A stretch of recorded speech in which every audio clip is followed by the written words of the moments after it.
couple of England's hottest stars joining us this season. Oh, there you go. That's the way to get in the game. And still with all the spark you'd expect from Big Bash cricket. Oh, I'm getting sweaty just thinking about it. Warming up the window with Big Bash cricket live on BT Sport. Open up, everything's waiting for you. You can go your own way, your own way. You can call it another lonely day.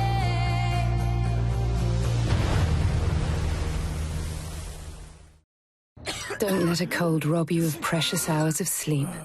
Vicks Vapor Rub, 4-in-1 action against blocked nose, sore throat, congestion, and cough due to colds. So you can get a good night's sleep. Vicks Vapor Rub. Thousands of new properties every month, 24 hours or more before Rightmove or Zoopla. If you're in the market, search onthemarket.com. Multi-cover. Seems so obvious now. Cars and homes on one policy. No good for my family. Our home and cars have different renewal dates. Not a problem. Ooh. You tell us the dates now, and we'll add them on those dates. So the sooner you tell us, the sooner you save. Great. Get your multi-cover savings at admiral.com. A tale from Lenore.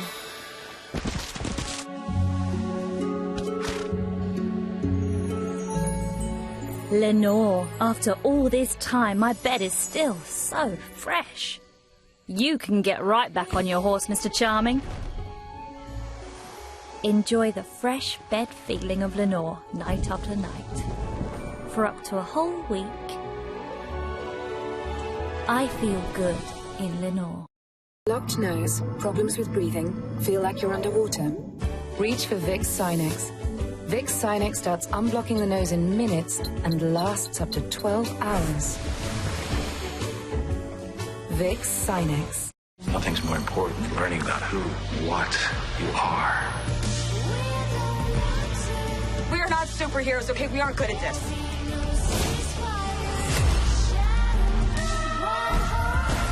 They're our parents. How could they be such monsters? Brand new Season 2 of Marvel's Runaways. Watch new episodes every Thursday and catch up on Series 1 now on the BT Player and BT TV app.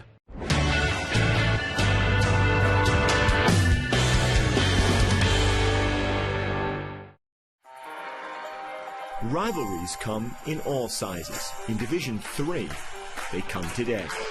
Often the last game of the season, it's the first game they circle. It's the Wabash Little Giants and the DePaul Tigers battling for the Monon Bell at Blackstock Stadium in the best football game in the state of Indiana.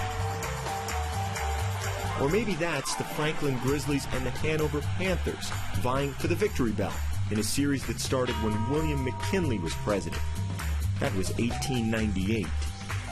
It's the Hampton-Sydney Tigers and the Randolph-Macon Yellow Jackets. In Virginia, they just call it the game. It's Case Western Spartans against the Carnegie Mellon Tartans. They play for bragging rights, not IQ scores, even though they call the game the Academic Bowl. They're bitter and beloved, annual grudge and furious reunion. Like Knox and Monmouth for the Bronze Turkey. Like Union and RPI for the Dutchman's shoes. Like SUNY Cortland and Ithaca College for the Cortica jug. It isn't divisional. It's divisive. It's rivalry. And any size fits all.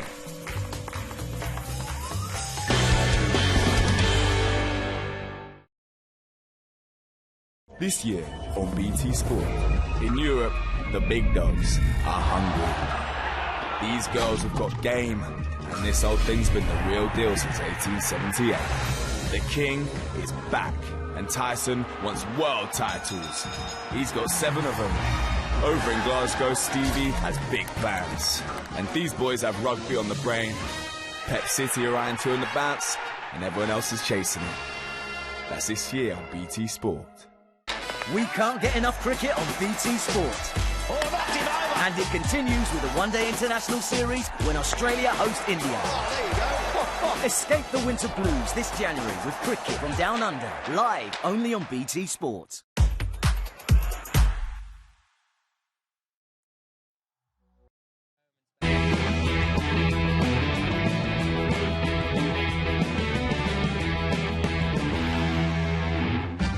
Good morning and welcome to coverage of the Big Bash on BT Sport. The Sydney Thunder have had a mixed start to the season, 6 games played, 3 wins, 3 losses.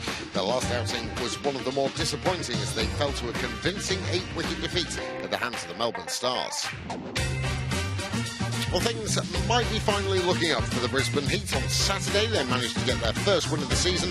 The Scorchers were their opponents, and young Afghan Mujib-ur-Rahman was the catalyst for a 5-wicket win.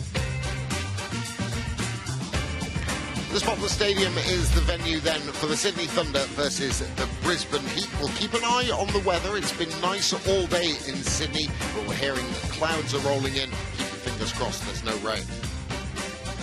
Let's take a look at how things stand then in the Big Bash League Season 8, and both of these sides are out of the playoff positions. However, with victory this evening, the Sydney Thunder can join their Sydney counterparts, the Sixers, on 8 points. Meanwhile, the Brisbane Heat, well, currently they're stuffing it up, but they need a victory to try and get back in the mix in these playoff positions.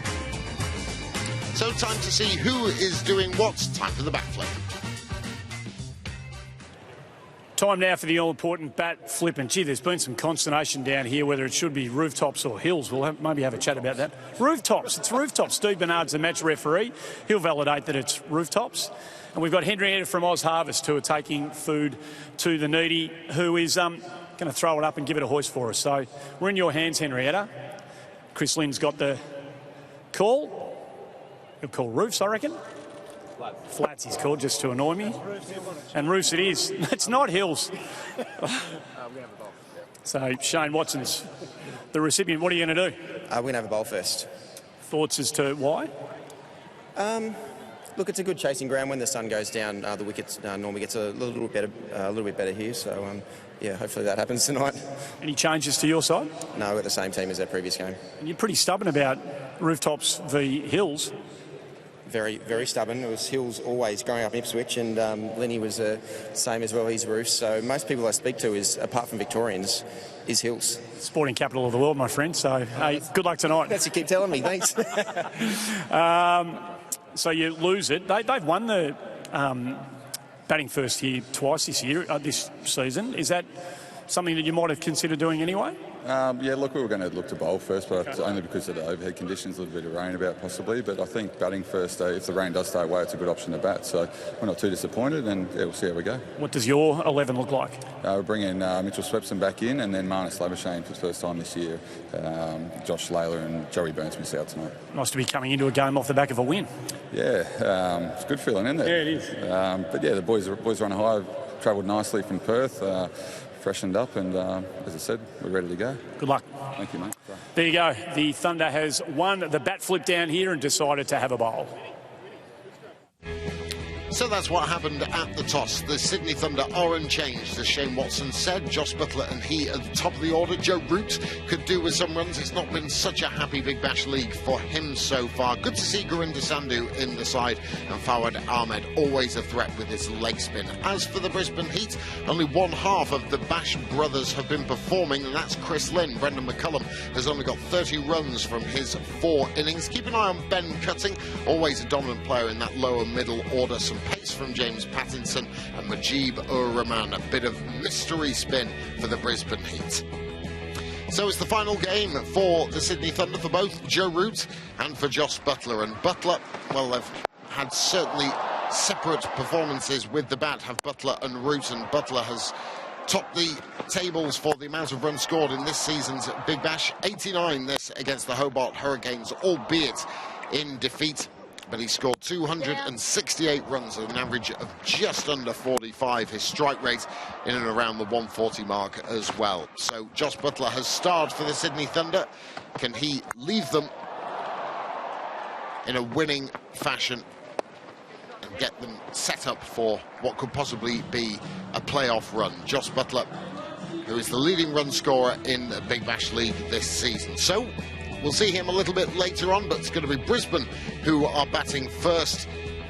We'll have all the action straight after this break.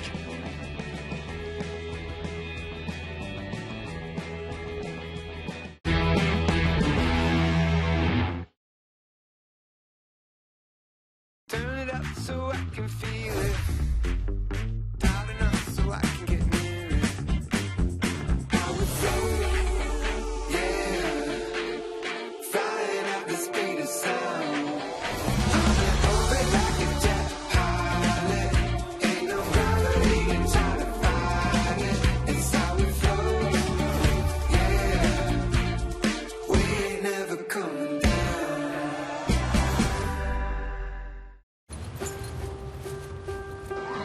Good morning, Abby. Good morning.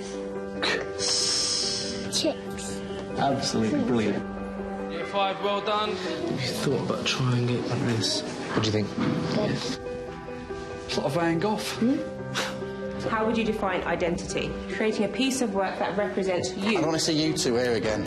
You're better than this, the pair of you. It's going to be a challenge, okay? But you can do this. Abby, this time tomorrow, you're not going to be feeling this way. Bit of a tough year last year, totally different this year. I think her confidence has grown. You must remain silent at all times. You have any issues, please raise your hand. You may begin. As we're settling down, can we make sure we've got the dates written, the title? This is going to be challenging. Sound it out together. We've enjoyed our time in this school. You can achieve whatever you want to in life. If you need me, come and talk to me. Teaching. Every lesson shapes a life. Search Get Into Teaching. So here's to another year of multi-cover. Cars and homes on one policy. Seems obvious now. No good for my family. Our home and cars have different renewal dates. But that's not a problem. You tell us the dates now, and we'll add them on those dates. So the sooner you tell us... The sooner you save. Great. But if we're multi-cover, what have you come as? Get your multi-cover savings at admiral.com. I've always dreamed of sitting ringside at the football, huh? Look at this guy. He's like a thoroughbred. I don't know whether I should watch him play or give him a sugar lump. No matter. I got him down for a double. The match today and the 420 at Aintree. Meet. Oh! Don't bet silly. Bet savvy. The new Build Your Bet has thousands of combinations to choose from. So why request a bet when you can easily build your own and get your price instantly? The smart money's on Coral. I've got some tweets to answer. Nothing annoys me more than Claudia Winkleman's fringe. Everybody should have a fringe. It's lovely, glossy. Look. I'd love to have a portable Claudia Winkleman that I could carry around in my man bag. Why have you got a man bag? So, would love to know what Claudia Winkleman uses on her hair. It's always so shiny. Thank you so much. This is the answer. This is Head & Shoulders Supreme. And listen to this. Ha ha! Ring-a-ding-ding. The answer to shiny hair.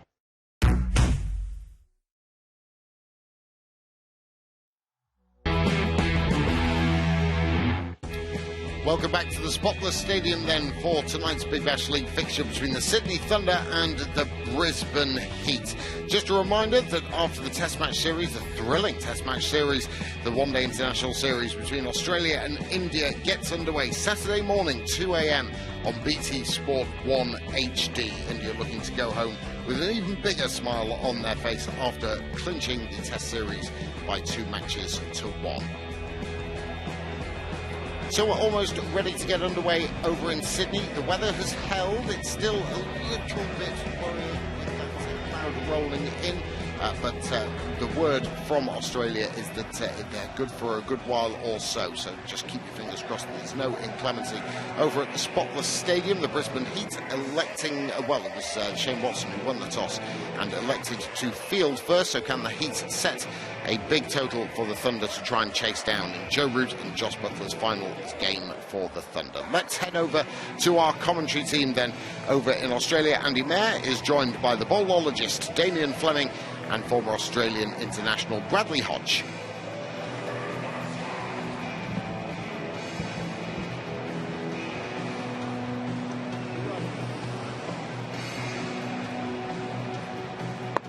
So Sam Rainbird's got the new white ball in his hand, and there's a bit of weather around Fleming. Well, the white ball doesn't generally swing that much, but if it's ever going to, might it be with these environmental factors at play? Well, you've still got to get the controllables right, though. You've got to get that wrist and fingers behind the ball. You've got to get your line perfect. You've got to bowl up.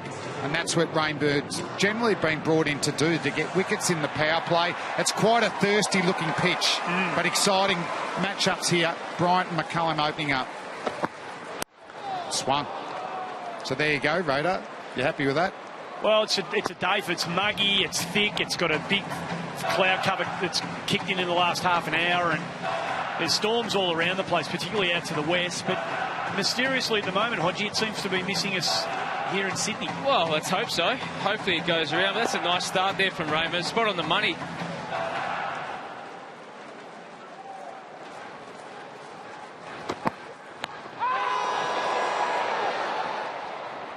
I think that was just a little practice appeal from Mr. Rainbird. He'll go up when he's really, really confident one. Yeah, I think he might have got a bit of bat on that, but what about not signalled. What about the courage of the young Max Bryant, though? Blocks the first one, he goes, nah, next one's going.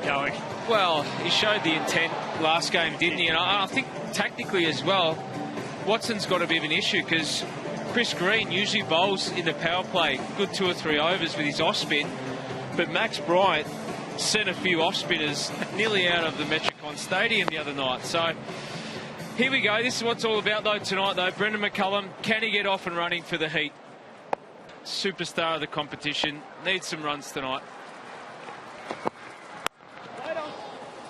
That's a good length though, isn't it, from Rainbird? There's a little bit of shape in, but that's short of a length, and also, as I said, it's quite a dry pitch, so the ball might spend some time on there. You know, I don't think it's going to come on beautifully. And one of the things that they've opted for, they've got to slip in. They've got 2 short third men and a deep cover for Brendan McCullum. And that's because he loves to step out of the wicket and charge at a deep backward square, mid-wicket, mid-on, and a regulation mid-off. He threatens to go at Rainbird and then times it backward a square nicely. This is the best spot for him, isn't it? Like, get him in at the start with the field in and let him swing. Well, it's where he made his name, wasn't it, really, in white ball cricket. I remember watching that first IPL game all those years ago and he scored 150. It was opening up and just maximising what Bradley Hodge's been talking about, just those only 2 fieldsmen out. And when he's going, you'll feel like you'll need 8 players outside that inner circle. But long on goes back now. It's a tight line, isn't it, Hodgie? They're not giving him any width to actually get those levers going. No, and on a slowish wicket like this may possibly be that you've got to attack the stumps, and he's got a field which allows that protection with a deep mid-wicket and a long on. Max Bryant loves to go to the onside, but what'll be interesting between these 2 partnerships is there any communication between Brendan and Max about who's going to attack the spinner, who's going to attack the quick? And that one strays down leg side, and Bear Bryant good enough to put it away.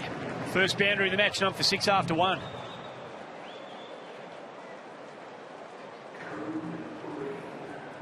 Just undid his good work with that final ball. He'd been attacking middle and leg, hadn't he, Sam Rainbird? And that last one, he just tugged it down leg side. Bryant good enough to seize on that errant delivery and fine leg up. Tucked it away for the first boundary of the game at a ground where the big shots have been hard to produce. There haven't been that many sixes here this tournament so far. Bryant will look to do something about that tonight.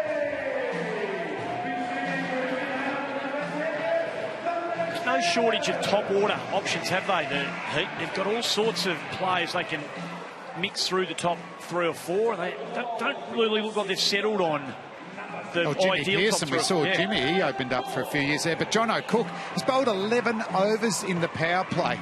So, you know, coming from grade cricket where he captains at Western Suburbs, he must be ice cool with his temperament because he's bowling to the most destructive batsman going around, and he's done a very good job, economy rate. No, he's been excellent, and this will be an interesting way what Brendan McCullum does. Usually if he sees a youngster bowling spin in the power play, he'd attack him to be quite aggressive, but you know, with statistics that aren't quite backing up the flamboyant Brendan McCullum, I think he'll just try and nerdle it around for a couple of overs.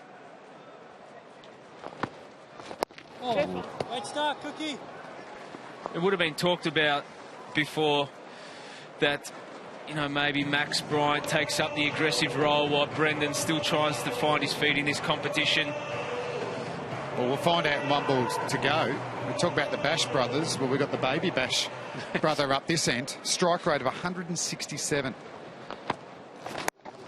He goes. There's a man out there. Didn't quite get it. So it's just great. And you get a reputation too, don't you, Hodgie? Yep. And bowlers start to actually fear coming up against you because he knows he's so brutal and he's got the power. Well, John O'Cook probably would feel more negative against Bryant than McCullum at the moment.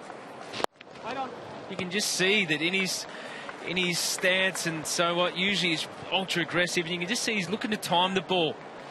So I think he'll just try and noodle it around here before he gets himself up and going, before he takes the long handle. Yeah, they're just cramping him for room. 89 kilometres an hour. It's good control, though, from Cook. Well, he shouldn't spin it too much with a brand new ball, and I think we know that Bryant is certainly going to take the aggressive handle. If he gets them, though, they certainly travel. If he's trying to tuck him up as well, John O'Cook. That's nicely timed through extra cover. Quick outfield down there. That's really compacted turf yet to be relayed down there. Well, that's a good length for a spinner, actually. He knows that Bryant wants to take him downtown over the bowler's head, and if he keeps banging it into that wicket, just doesn't allow him any elevation to go over the top towards the side screen, which is one of the shorter boundaries here at this ground. I reckon Cook would have felt that should have been fielded, that ball. You know, just a bit of in-out fields. The fielders team to look at each other. It was nicely timed, but it didn't fly off the bat. That's because there's two bowlers at cut point. Wide of the crease. They'll get a single to complete Cook's first over. Pretty tidy too. After 2 overs, none for 12.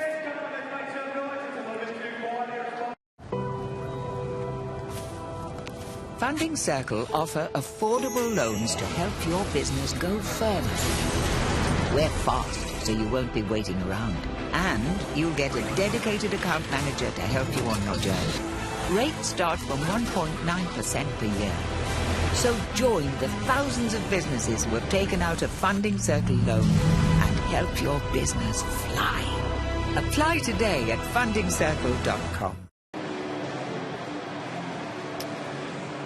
So there's a special shirt being worn by the Sydney Thunder for Community Round. They're obviously a really multicultural part of Australia and part of Sydney out here in the West, and so many of those local communities are reflected on this unique shirt. They want to make sure that they have a special part to play and a special connection with this part of the world, and that's hopefully represented in the special shirt that the Thunder boys and girls have been wearing in the doubleheader here at Spotless Stadium today and tonight. Daniel Sams, how good has he been? Got 4 wickets on debut last year, but it's probably been his batting that's been so impressive. Yeah, there's a lot to like about this package, isn't there? And Shane Watson continues to ring the changes. 1 spell overs. Sorry, 1 over spells. Generally likes to mix it up in the power play unless there's someone going really well. A spinner. Yeah, well, Cook bowls a few. Yeah. But other than that, they generally get 1 over the time. They do like to mix it around, and the theory is that the batsman can't line up, you know, in the second over. So you've already had access to 6 balls. So I reckon it's a good theory against these two. It is a good theory, especially these two are consistently good stroke players. That's what he does.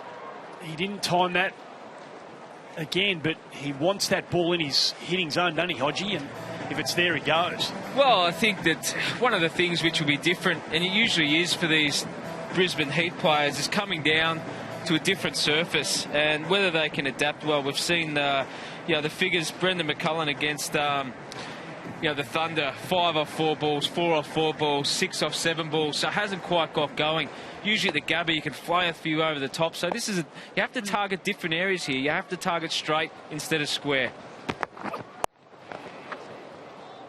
He's not listening to you, Hodgie. No, that was a short, slower ball. But it's interesting, even with Bazza missing out, their power plays have been good in the first 4 games. You know, 2 for 55 strikers, 2 for 52 Hobart, 2 for 51 against the Sixers, Scorchers 2 for 50. So, and obviously that's on the back of Bryant mainly, who's scored 85% of his runs in boundaries. It's unbelievable. That's like you in your heyday. Oh, yeah. No. He rocks back there, and that'll take a couple of hops before it gets to the rope. Well, that's short of a length, that one from Daniel Sams. And this is what the Thunder bowlers do. They try and get you to hit to these big square boundaries. But Max Bryant was all over it. Got it over the top of mid-wicket, forward enough for square, and punished the short ball. Yeah, I wonder if it's forced a change in Bryant's tactic as well, just having long on out, and he's hit a couple out there, not in the middle of the bat, so maybe target over mid-wicket, cow corner. He goes there again. Yeah, he's definitely doing that. Change of pace, that's what you've got to do. Particularly in these power play overs, you've just got to create some doubt. You know, that's a win. Even though it was an aggressive shot, it's a dot ball. We saw from Shinwari, from the Renegades, that explosive bouncer that came out of nowhere, you know, caught Darcy Short off guard and yielded a wicket. Daniel Sams is very good exponent of the Yorker and slow ball, changed his pace great. Wouldn't be a bad delivery, this ball, to close out the over. Oh, he has hammered that with a mighty swing of his bat, flat and hard over mid-off. And the Bash Baby's away. 3 overs gone, none for 22.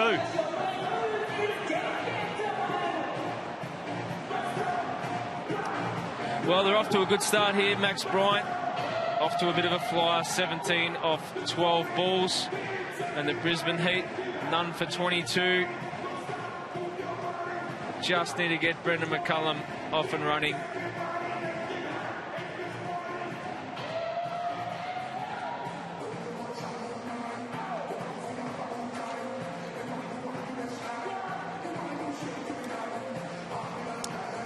So the changes will continue to be made here by Shane Watson, Karolina Pliskova into the attack. Just working their plans out. It's time to execute once they get the field set for whatever the skipper wants the medium pacer to do. Yeah, he's a very clever bowler, Sandhu, when he's at his best. Gets good bounce, got a very good off-cutter, comes into play. Bowl a good Yorker. So McCullum's been circumspect up the other end. Is he ready to pull the trigger? Just not happening, is it? No, well, the tactics are spot on. So, you know, the Thunder here have not given him an access, especially for someone who's struggling. You can see the tactics are off-speed balls, the change of pace on an up-speed. Brendan loves ball speed. Predictability too, doesn't he? And he'll hit it anywhere when he's on song. Right now, he's just searching. Once he gets going, though, he'll target 360. Oh, and that's into the deck. The change of pace is, again, more an off-cutter. The first one was a slow ball. And it's, I keep saying, it's a bit of a thirsty pitch. It's dry, so I think it'll spin. But for the faster bowlers, bowling those cutters, just coming down the right side of the ball. He didn't bowl with loop. He's just bashing it into the turf and obviously imparting some spin. Good bowling. He was so early through that shot, wasn't he, McCullum? Well, it's just a different wicket compared to what he's been playing on at the Gabba. Yep. So what do you do, Hodgie, if it's not totally true? Adjusting your game plan? Do you change your stance a bit? What do you? Well, you've got to target an onside. You've got to target the onside more so, especially for Brendan, where you get a nice, good swing. You generally think that Gurinder Sandhu is going to bowl off-speed balls, 3 in and over. So you've got to pick that off-speed ball that you can target over mid-on, mid-wicket, and they've got a deep square out. So has he got to move across the crease because he's going to bowl wide? Definitely shuffle over, but for Brendan, they had a deep point, so you'll still get access to wide of the crease. Just target different areas. Bryant gives himself some room. Sandhu follows him. Probably just went a tad early. There, another change up, slowing balls. So really good stuff here. First 4 balls have only leaked 1 run. Gurinder Sandhu. Generally, you'd think he'd enjoy bowling on these type of wickets. You could see that was just out the front of the hand a little bit more, so there was a little bit more drop on it. You generally got to use your crease when there's a slow slow wicket, because the bowler's going to bang the ball into the wicket and use the surface. So you've got to give yourself every chance to access the ball. And then the effort ball from Sandhu. Great stuff. This is like blueprint T20 bowling, isn't it? Two different types of change of pace, an off-cutter and a bit of a loopy offie, and then the quicker bouncer.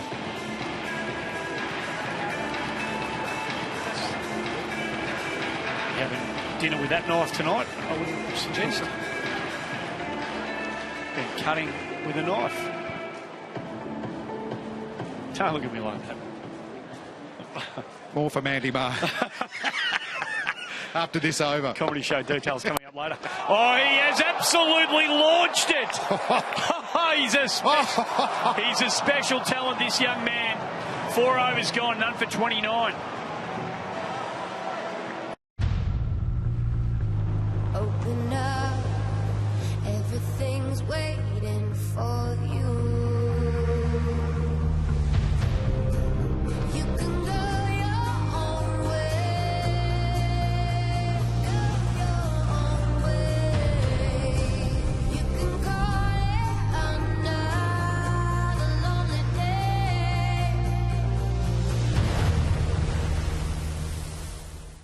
How well has he struck this, Max Bryan? He's hit so many sixes through this tournament already. Fantastic. 85 metres. It looked longer than that. Yeah.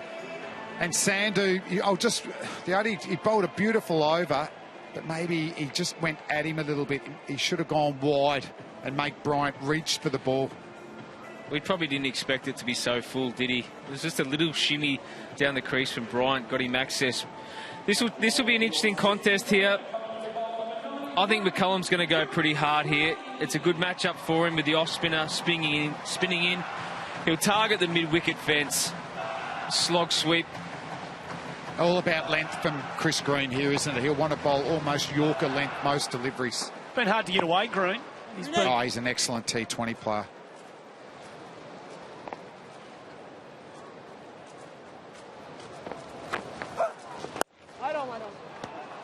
What's very patient from Brendan. I can't think it's going to be too long till we see something very aggressive. 5 off 10, Brendan McCullum. Got that front leg out of the way already.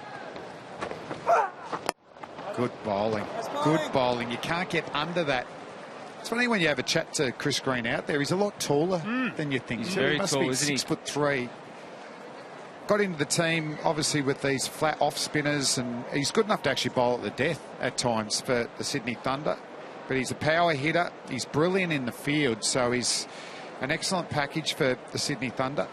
He's had a lot of experience around the world now in T20 cricket. He's played in Pakistan Super League, Caribbean Premier League, so he's bowled against a lot of big hitters as well, and good players of spin.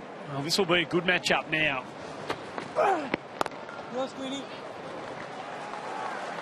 And he'll be very negative towards Max Bryant. He'll just be thinking, just dink one into the onside there, get you off strike, let me have a crack at Brendan again. 104 Yeah, I was going to say, a little bit of Jeez. medium pace there from Chris Green. You'd hear his grunt when he bowled it. And that's good bowling too. You know, singles don't hurt you in the power play. Yeah, it's smart cricket. And Brendan will have to get a move on, because you know that post the power play, it doesn't get any easier on this ground with Fawad Ahmad bowling his 4. Generally slows up a fraction, so you want to get off to a good start as a power play. So he'll look at that strike rate up on the scoreboard and think, I've got to get a move on here. Is he getting anxious yet, Hodgie? Yeah, you can see it. He's starting to get... He'll get impatient, but he's got a game plan to try and give himself some time. It certainly looks that way.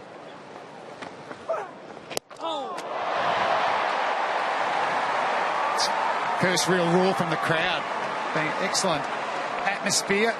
And then pumping out the music. But for Brendan McCullum, that was the ball he chose to. And he missed it by a fair bit easily too. It's like he can't see it at the moment, Hodgie. You don't know where he wants to get at Green. Well, often you don't. T20 allows you to be aggressive. He's gone there. There's a fielder coming around, but he's hit it too well. It was a gift. John O'Cook came around, but it was there to be taken toll of, and that's what he did. 5 overs gone, none for 37.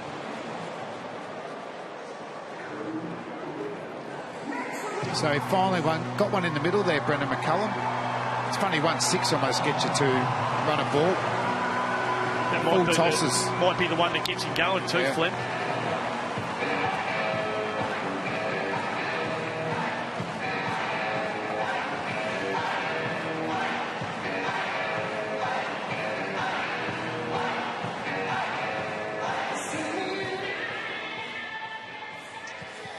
A bit of weather around it. The crowds come in here to Spotless, and you want to be part of it. There's a lot of good cricket in the coming days. Make sure you get along to bigbash.com.au. Secure yourself your tickets and be part of BBL 8. Hopefully the weather stays away here in Sydney tonight and we get the full 40 overs in. Already the Heat's best opening partnership of the season. Just the 150-run partnership so far in the tournament from Brisbane. But unless they have a massive last over, it's going to be their slowest power play. But they'll have wickets in hand. They've been 2 down every time. Well, they need to maximise these 5 balls. It's interesting, the last 2 overs, Hodgie.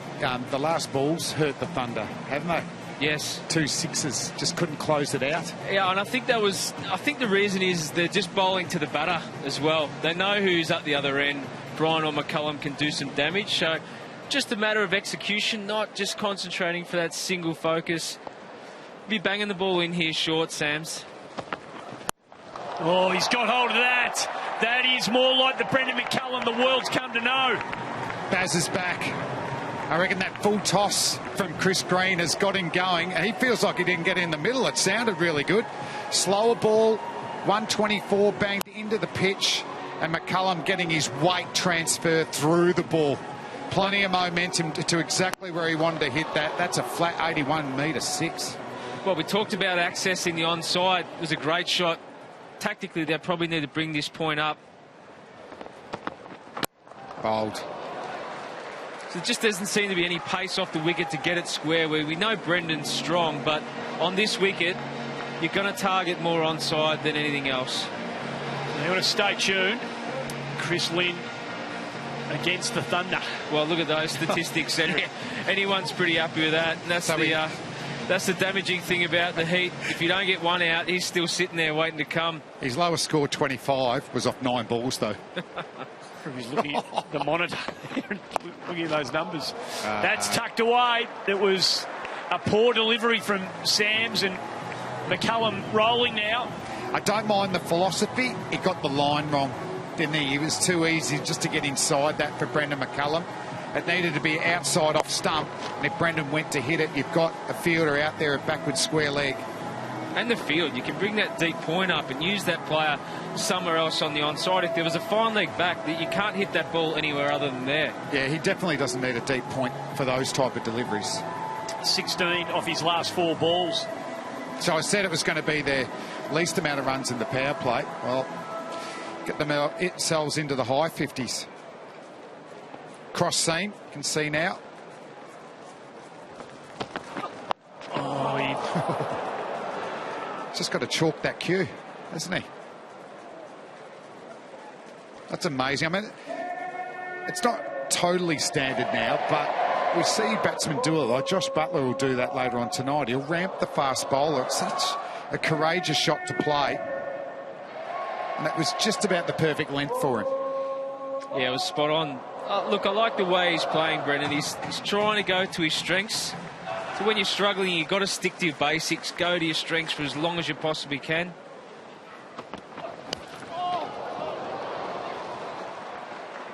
So Sam's got a bit excited there, and wide's been called. It's a tough one too, because Bryant moved across the crease. So he wanted to make sure that he cramped him. The length was good, but the line, just not A grade. Sean Craig. I thought it flicked the pad. No. Not sure about that call. That's a tough call. That's why your umpiring career just didn't get going, did it? No, I was never going to be Paul Rifle, I must admit. You're happy with that being called a wide, Flem? I could live with it not, once he changed it, his stance. Oh, and that squirted through the thick inside edge, and whatever injustice he felt earlier. He's feeling it even more so now. 6 overs gone. That's the end of the power play. None for 54. I've brought good grilling to Great Britain because a tasty footy match is like a juicy burger. There's 2 halves, buns, your star striker, patty, red cards, ketchup, yellow cards, mustard, corners, cheese. And to top it all off, a little bet. I'm going each way for a draw. Don't bet silly, bet savvy. The new Build Your Bet has thousands of combinations to choose from. So why request a bet when you can easily build your own and get your price instantly? The smart money's on Coral. It's a spectacular sight as the sun finds its way to a different part of the globe and the lights kick in here at Spotless. So far, so good with the weather. The radar 45 minutes ago looked really, really problematic, but there's a special force field above this ground and everything seems to be going around us, which we keep our fingers crossed, Flem, and hope it continues. Okay, all right. Game always takes a turn when this man gets the ball in his hand. What a great career he's had, Fawad Ahmed. Just keep producing in all forms of the game. Watched him practicing, you know, just about every practice ball on the money. Oh, right. Thanks, Fawad. Right. Could I have built that up any more? That's not turning. It's a full toss. That was the worst ball he's bowled for about 3 years, I reckon. Take over, Hodge. Yeah, that's not his best. And an absolute gift for Brendan McCullum as well. That'll get him going. Usually he'd whack that over the fence too. Maybe it's his fellow CPL team member looking after him. 22, 23 off his last 7 balls now, Brendan McCullum. So he's put to one side the early struggles he was having here. Oh, and he'll have to, even though he's a veteran and been such a great player, he's just got to feel better about himself, hasn't he? You know, he was 5 off 11 balls or something like that. Now the strike rate's 152. He's the same as Bryant. Well, he came in off the back of 4, 4, 8 and 14. I mean, that's just not, that's not him.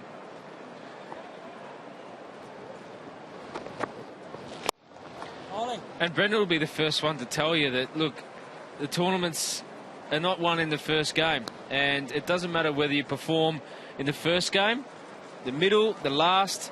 As long as you contribute to winning a couple of games for your team, it doesn't really matter. So for him, we saw Jake Weatherall. Didn't do much during the tournament. Come out, makes 100, wins the flag. So it's flat and it's hard and it's into the gap, and Cook does well.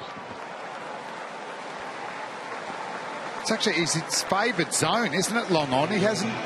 It's actually saved him a couple of times that he's mistimed it.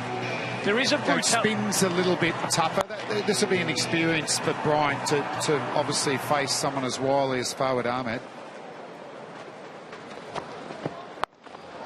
He's got hold of that. It's right there. It's cleared in green, and it's another maximum from McCullum, his 3rd. He races to 36 from 21.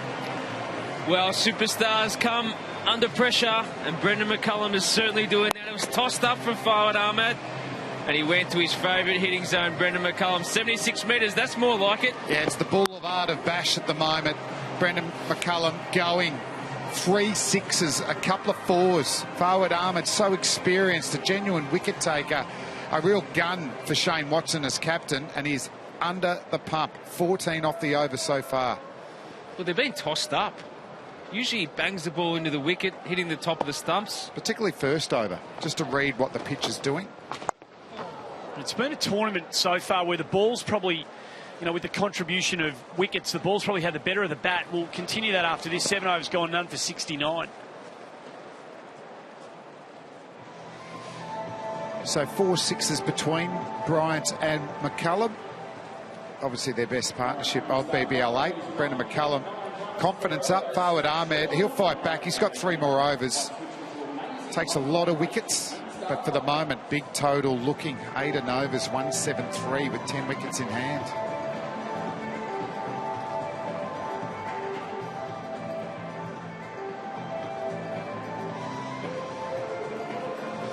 I think a lot of people came here tonight thinking that maybe we were starting to see the beginning of the end of Brendan McCullum. We saw Cameron White out of the Renegade side last night. He's been such a brutal striker of the ball for such a long time. And a few people might have just been wondering and worrying about this bloke. Well, so far, he's burying any of those doubts that people might have had about him. 37 off 22. 6 off his first 12 balls, boys. 31 off his next 10. I mean, talk about hitting the accelerator. And Cook's been very economical in this BBL. He'll have to be at his best now that Baz has warmed up.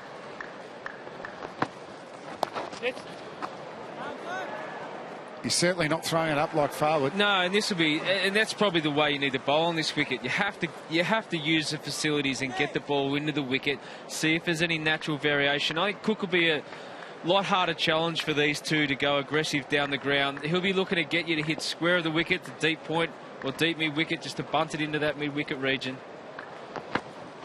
Oh! Well bowled. Excellent bowling. He's more of an economical bowler, isn't he? He wants you to get out of the over. 6 runs and over. He's done his job. Whereas Farmer Ahmed is a lot more of a wicket taker. Yeah, it's flat leg spin, almost like leg cutters. Oh, he gets one in the zone, and the white kookaburra is flying. What a strike. Well, Max Bryant continues to go the aerial route. He's maximising this power play, and that was just tossed up as well on a footish length and outside off stump. Allowed Max Bryant to free his arms beautifully. Well, you've been talking it up, Hodgie. You know, Cook has been bowling flat into the turf, 104 kilometres. That one's 89, and it was thrown up. So it gave the youngster an opportunity to take him down, and he has. Another maximum. Yeah. Oh, he's got him. So he's pushed it through. It's clipped a bit of pad on the way through. And the dangerous young thumper is gone. And Jono Cook picks up a very, very big wicket. Well, it's a huge wicket and a big breakthrough for the Thunder. That's the length of the line we were talking about. Into the wicket, hitting the top of the stumps. It's a bit of luck off the thigh pad, but forced an error from the young man. But he certainly lit this stadium up tonight, Max Bryant. He's been outstanding for his Brisbane Heat team. They've got him off to a great start with a magnificent 36. That's 1 for 76. 2 minutes on the sauce. Having a workplace pension is like having another you. At work, helping earn money for when you retire. How long the fish? So when you work, your pension works. Service. Get to know your pension. Visit workplacepensions.gov.uk. Night.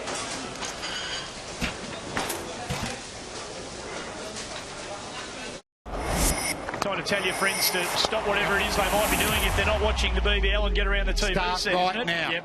The Bash brothers are in the house. One of them's 38 off 23. And the other one's got a career strike rate, Chris Lynn, of 151. How many balls does he have a look at, Bradley? Oh, he'll have a look at a couple. He's actually been batting really deep for his team, so this is not a great matchup for him coming in against the spin, but he'll just work it around. He's got better and better over the years against spin. You find the matchup, then he'll just tonk it. But you need to put some pressure on him, though, here. You can't allow him to just manipulate the ball into the gaps. You'd rather see him play a big shot off the spinner than off a quick. Put the onus back on the Brendan. See Cook full of concentration. No. It's an excellent over, isn't it? After getting hit for 6. 1 wicket off, 7 off, 1 for 76.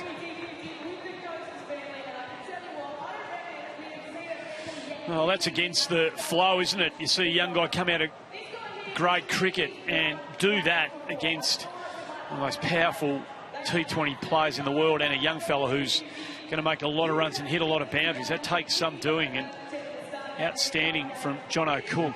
1 for 13 from his 2 overs, 5 dot balls. A lot of bowlers around the world going for more than that right now.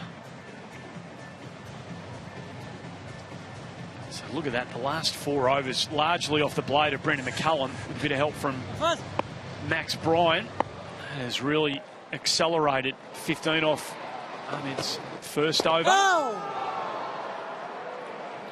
Well, it's the only way that they can put the brakes on now is back-to-back wickets. They need to see the end of Brendan McCullum, get 2 new fresh batters in there and crowd the plate, get the fielders in under the nose of the batters. Well, the wrong end. I think that was picked from Brendan McCullum. Hit very hard. Some good fielding out on the mid-wicket fence. We come to expect that from Green. Yeah, he's very a good athletic. Very good fieldsman. Let's have a look at the wrong end. You see that the palm's facing the batsman when it's released. It was a bit short, so even if McCullum didn't quite pick it out of the hand, he would have picked it off the pitch. Yeah, he's just been off the stumps at the moment, forward Ahmed. Usually he challenges the stumps. You like this? A slip in place for Lim? Slips come in, mid-wickets come in, so I really like this. There's 5 inside the circle. You've got to put pressure on a superstar like Drislin early, because if he gets going, it's shut the gate. They're trying to force him into a big shot, something which he doesn't want to do.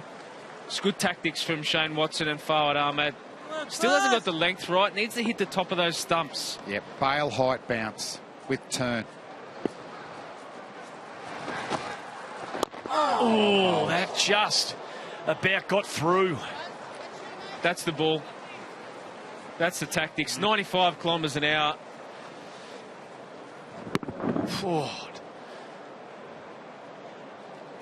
just would have seen those open stumps, wouldn't he? Just for a brief moment.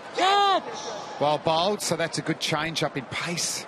So that's 11 kilometres slower, and it drew Lynn out, but he couldn't get to the pitch of the ball. So really enjoying the battle. Well, these 3 players play for the Trinidad Tobago Knight Riders. So Same team. All the same team. Fawad Ahmed, Chris Lynn and Brendan McCullum. Pretty good team they are too. It's into the gap. He's hit it pretty well. Green's good, but not that good. McCullum's rolling now. 43 from 26, 1 for 82. Open up, everything's waiting for you. You can go your own way, your own way. You can call it another lonely day.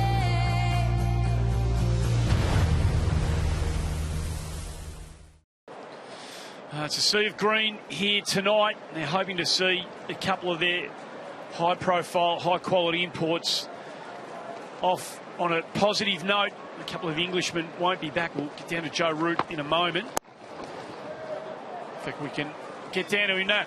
Now, Joe, it's pretty awesome, isn't it, when you see the hitters, the type that the Heat have got at the top of their order? Is it pretty awesome? It's not when you're playing against them. It's a shame. It's someone like McCullum. He's not fired yet this tournament. You sort of pray that he doesn't get form tonight, and he's come out and played lovely. So it'd be nice to get rid of him pretty quickly.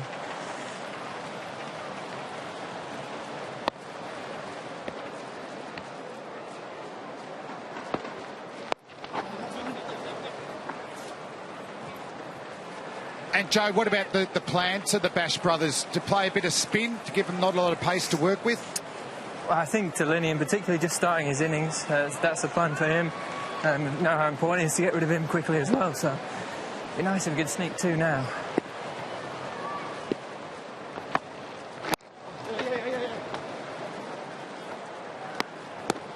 Stuff, Chef.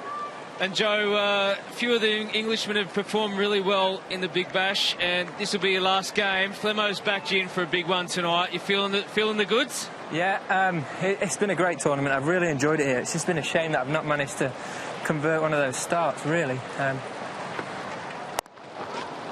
Yeah, I felt pretty good, especially the last 4 or 5 games. 4 games in particular, felt like I've got myself in or felt good at the crease and just not managed to kick on. So hopefully tonight, if I get a chance, I can be not out and we can win the game. We'll let you go, mate. How are you going with the Australian Flyers? Are they going all right down there? Yeah, they're taking a fancy to me. I'm not going to miss them. I'll speak to you a bit later on, mate. Speak to you later. Cheers. What a class performer, Joe Root. Also, it's a bit of a tick for the BBL too, isn't it? He's praised like how much he's enjoyed it and all that, but he hasn't come in and dominated. No. So the standard, you know, if you're not at your best, you can battle. Saw Kumar Sangakkara, the great Kumar, not getting a game for the Hurricanes a couple of years ago. So a halfway mark here for the Heat with the bat after 10. It's 1 for 87.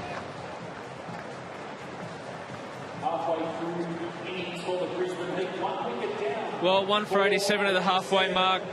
Brisbane Heat going along nicely. Partnership just starting to build between Brendan McCullum and Chris Lynn. 11 off 14 balls. Bash brothers certainly light this stadium up if they get going.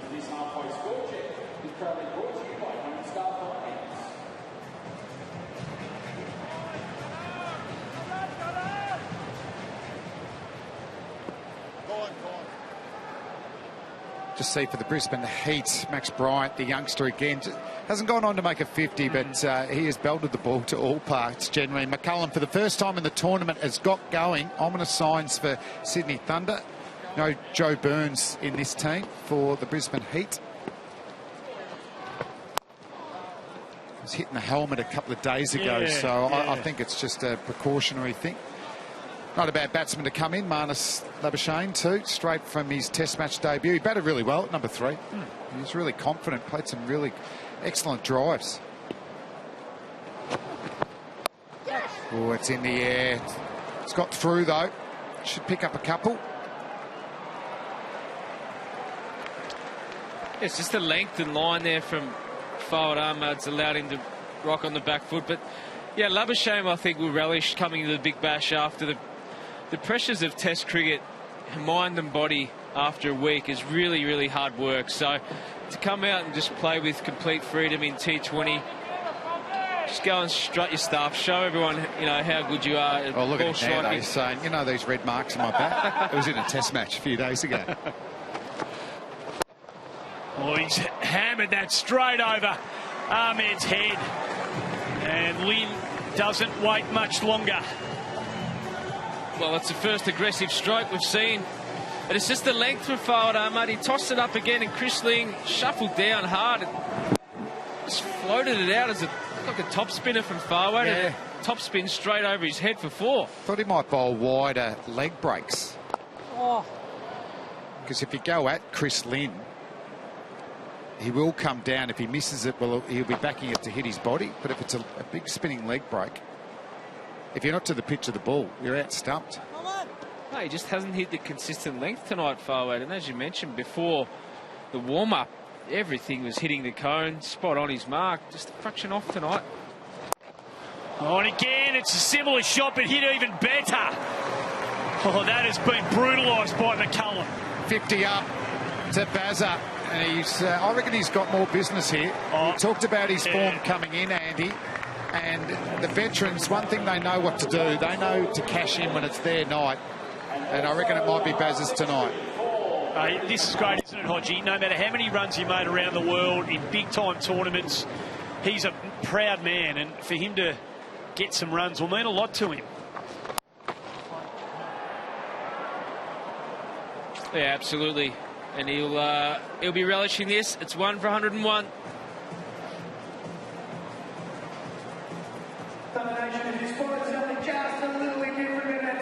So he looks, I wouldn't say defeated, but certainly deflated at the moment. 35 from his 3 overs. He hasn't got it right, and when he's got it wrong, he's met a couple of players at the other end who have been good enough to stick him over the rope.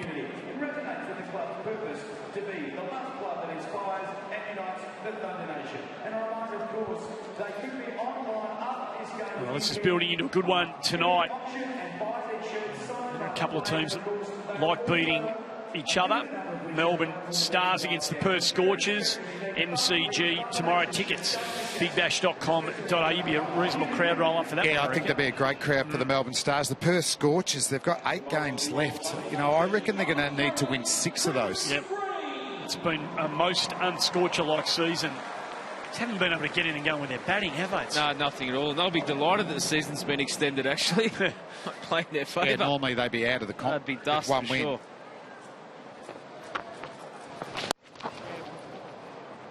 And some real authority's returned to his batting, hasn't there, McCullum? You can just see in the body language. He's enjoying himself out there now as well. The bowlers aren't.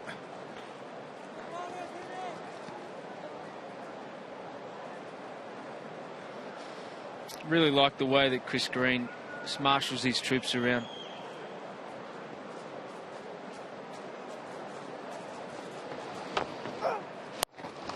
And that's up in the air. He's got plenty on it. It wasn't pure, but there aren't many grounds around the place that can keep him contained.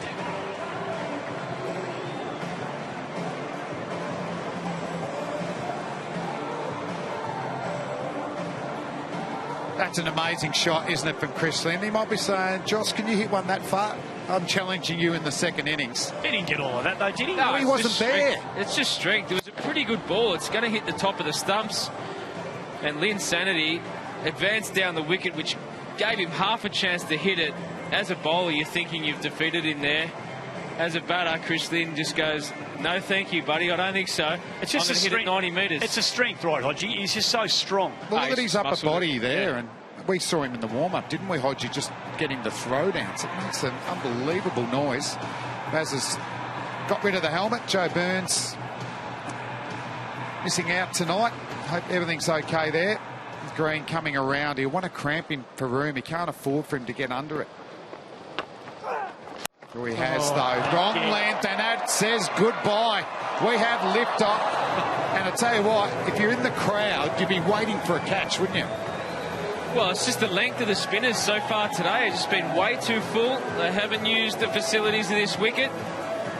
Only Cook's been the one which has been able to execute. That's right in the slot there for someone like Chris Lynn. Just gave himself a fraction of room which allowed him to swing through that ball and cracked it. You've got to be fuller than that. 3 sixes off the last 5 deliveries. And this is the stuff that lights up a T20 competition, this sort of batting.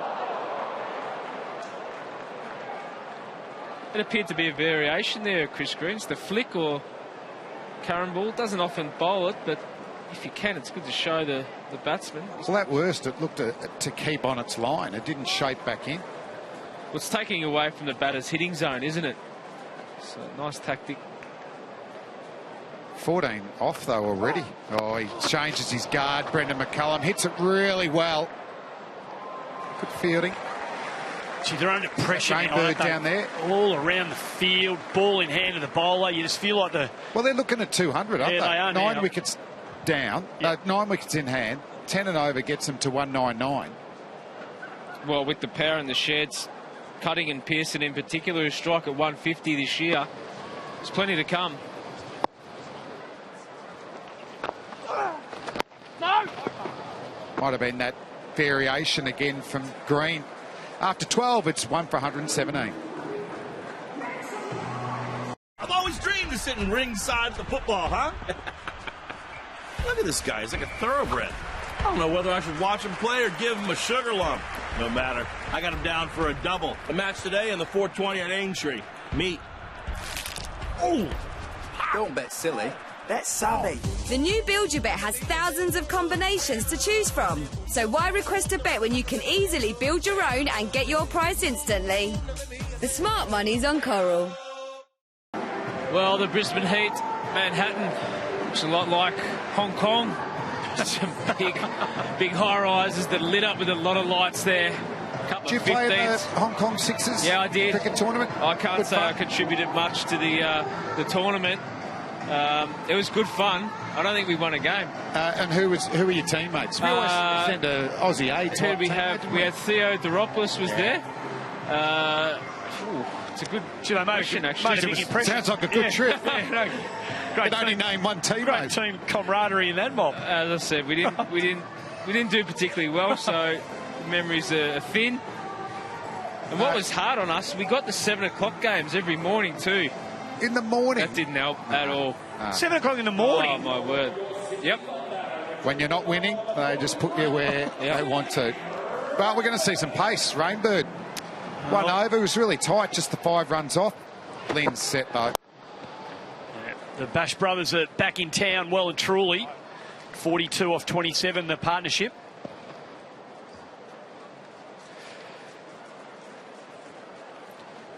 McCullum just checking with Lynn if that was a change-up. But well, that's just with that, the power hitters, Pearson and Cutting, with someone like Cutting, do you bat him, float him a bit, or is there just an over that he comes in? Once it gets to the 13th, 14th over, does Cutting just come in next? I'd say 14th, yeah, he has to come straight in. And any time while one of these two's still out there, if you send another power hitter in there, there's just no respite for the fielding unit. So, and if he fails, doesn't matter, because Jimmy Pearson, Labuschagne, they can all pick the bat up and get it over the top. Matt Renshaw got 15 off 12 balls last game, so that's a bit of a gutter ball there from Rainbird. Don't mind the theory, going wide and full. Where can you protect yourself now, Flem? Obviously, you've got to be tighter in than that, but what is the ball you can bowl that is least likely to be hit into the crowd? Well, the wide Yorker is always a good method, but one, you've got to execute, and B, you've got to have the field to back it up. Oh, jeez. Is that called? It's been called. Yeah, it is. Oh, dear. He'd be spewing there, Baz. He got a single off that. Whenever you get a no ball, you can see him laughing. Just like, stay there, buddy. I'll take it. You owe me. He's saying to Linny. Yeah, that was safely. Well, Rainbird's he's watched these guys light it up, and now he's sort of kind of been hit off his own line and length, hasn't he? He's lost the last couple. So they're sending out a square leg, fine leg, still up. He's got a mid-wicket long on the fence. So do you go the Yorker attacking the stumps, and if you miss it, you've still got protection, or do you go slow ball bouncer? No, you have to. I'd go a slow ball outside the off stump, way outside off stump. Oh dear, it might be another one. It is. Is he out of the It's attack? going to be another one.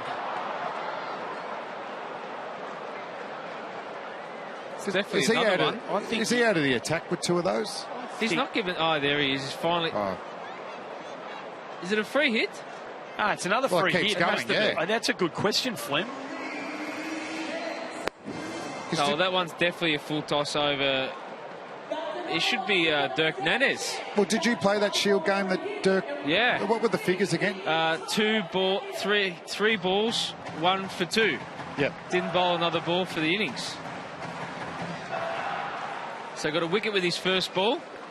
Bowled a full toss. Thanks for your time. There's your cap, Dirk. Straight down the ground, and it's been hit hard enough again. The wheels are getting shaky here for the Thunder. Well, they just can't get away from this swinging arc of Chris Lynn. That's just a solid baseball swing. It's not sure. I think they're a bit rattled here with the tactics, the Thunder. They're not sure whether they can bang it in and get him to hit it to the square fielders, but... Yeah, he needs to slow things down a little bit now, Rainbird. This is good from Shane Watson as captain. Have a chat. How are you going? Couple of deep breaths and just really visualise the ball that you want to bowl. Gee, 200's right in the game now. Good change up. We've hardly seen a ball go out to deep point at all from spin or quick. So any ball that is just getting bowled at the moment is just getting flogged on the onside. We haven't seen any go right upstairs yet, so that's a tactically you can use. Slow ball bounces, put the fine leg back, bring the point up, put 4 on the onside. Really protect that onside there. It's lacking a fraction of clarity at the moment. Oh, geez, he launches that and he gets it fine enough. That was 4 straight off the bat. So if you are going to go that slower ball, shorter ball, one is it has to be shorter, and you've got to get it on off stump or just outside, because then he is going to be able to, if he does hit it, it goes in the air and you've got 2 fielders in front of the wicket and square. That was 4 all the way. So big over. 15 runs already with 2 to go. We might have to come around the wicket or a change of tactic or something, because this is clearly not working for him. Been all over the shop this over, hasn't he? Oh, it just looks rattled. And why wouldn't you be bowling to someone like Chris Lynn, who can pop you into the top of the stadium?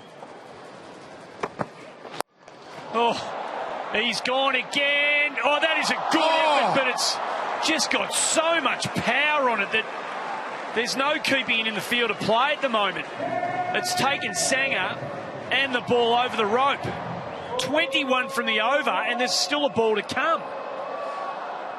Geez, it's carnage for the bowler, and now the fielders as well. Like Chris Lynn, that short back lift didn't look like he actually tried to overhit it too much at all, and it still goes for 6. That's a great attempt, though. What an effort from Sausage Sanger. Yeah. Brilliant. This is the shortest.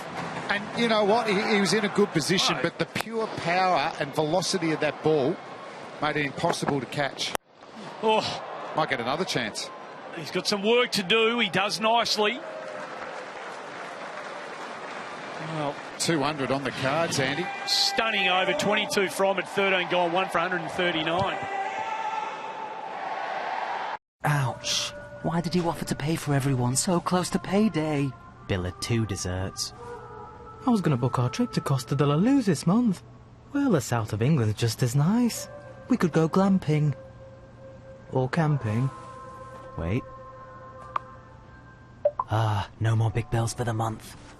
Hola, España. See when regular payments are coming out of your Barclays account with the Barclays mobile banking app. Take control of your money. So just to put this into some potential perspective, if they keep going at the current run rate, they get to 214. The highest score in any BBL match from any individual team was back in BBL 6 when the Hurricanes posted 223. So they're on that kind of pace. 12 and over from here on will get them to 223.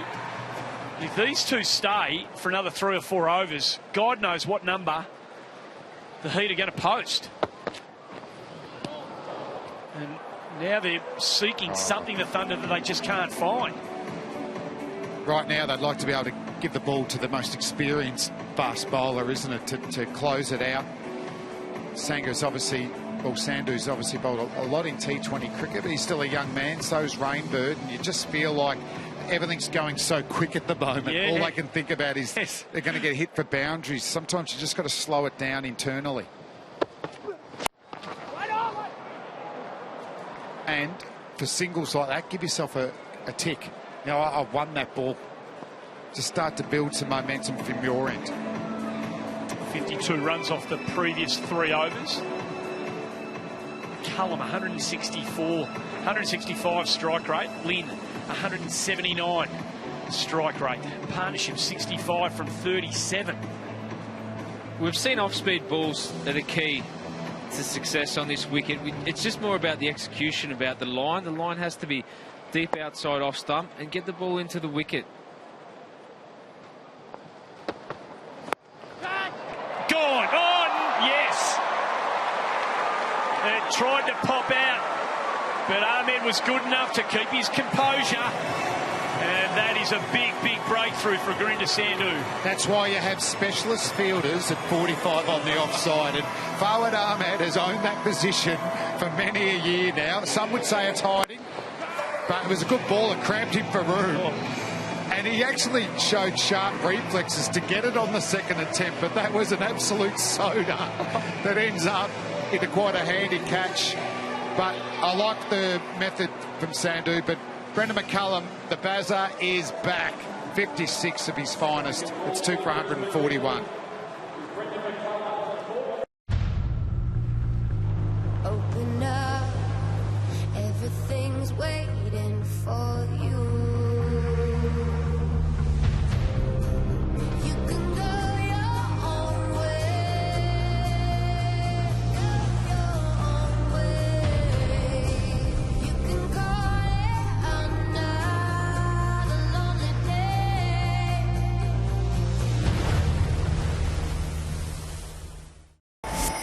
Well, it's a bit of a statement of intent from the Brisbane Heat, with Ben Cutting being catapulted up the order.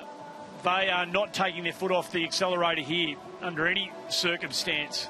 Ben Cutting is certainly a superstar in this competition and has to be noted as one of the best finishers in Australian cricket at the moment. He's got power. He can certainly hit a long ball. And can do some serious damage as we look at helmet cam. Well, we might get a look at some of that damage from Cutting's helmet cam. Well, if he's not a brother, he's definitely a bash cousin, because I think he can actually hit the ball further than Chris Lynn if he gets it in the middle. 92 from 61 balls. It's been his return so far. Brilliant.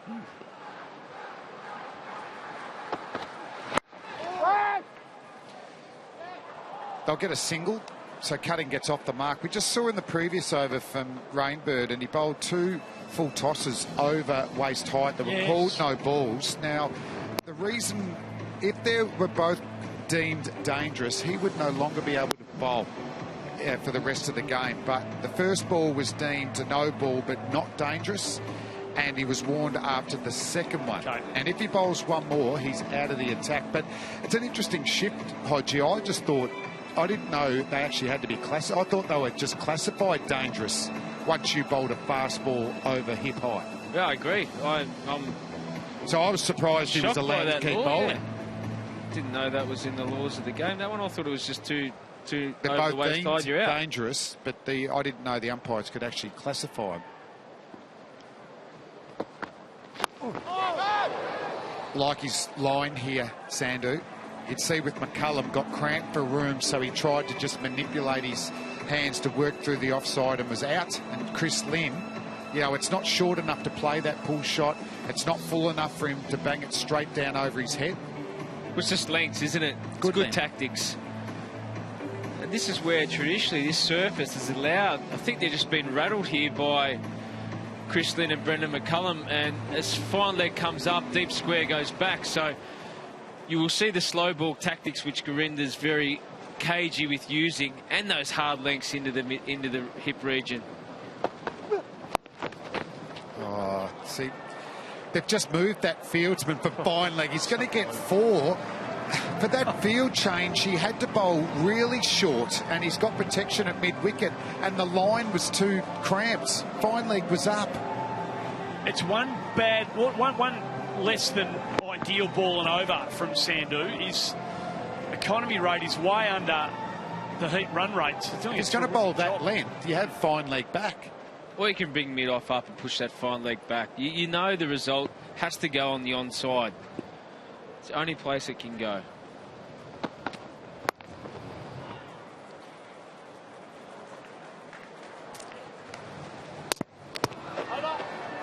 Oh, lucky he called over, and it is. It's 2 for 146.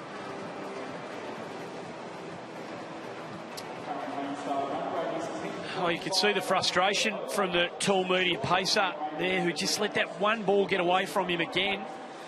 He's putting together a really good spell here. 2 overs, 1 for 14, 7 dots. He is a beacon for the Thunder amidst this Heat onslaught. John O'Cook's the other one who's back into the attack.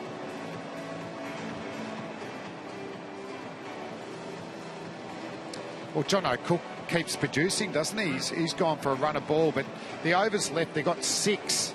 Rainbird's got a couple. Cook will bowl out this over. Sams will probably do a job at the end. And Green 2, Ahmed 1. Imagine Sandhu will bowl 1 at least at the end. So they've still got some overs of spin to bowl.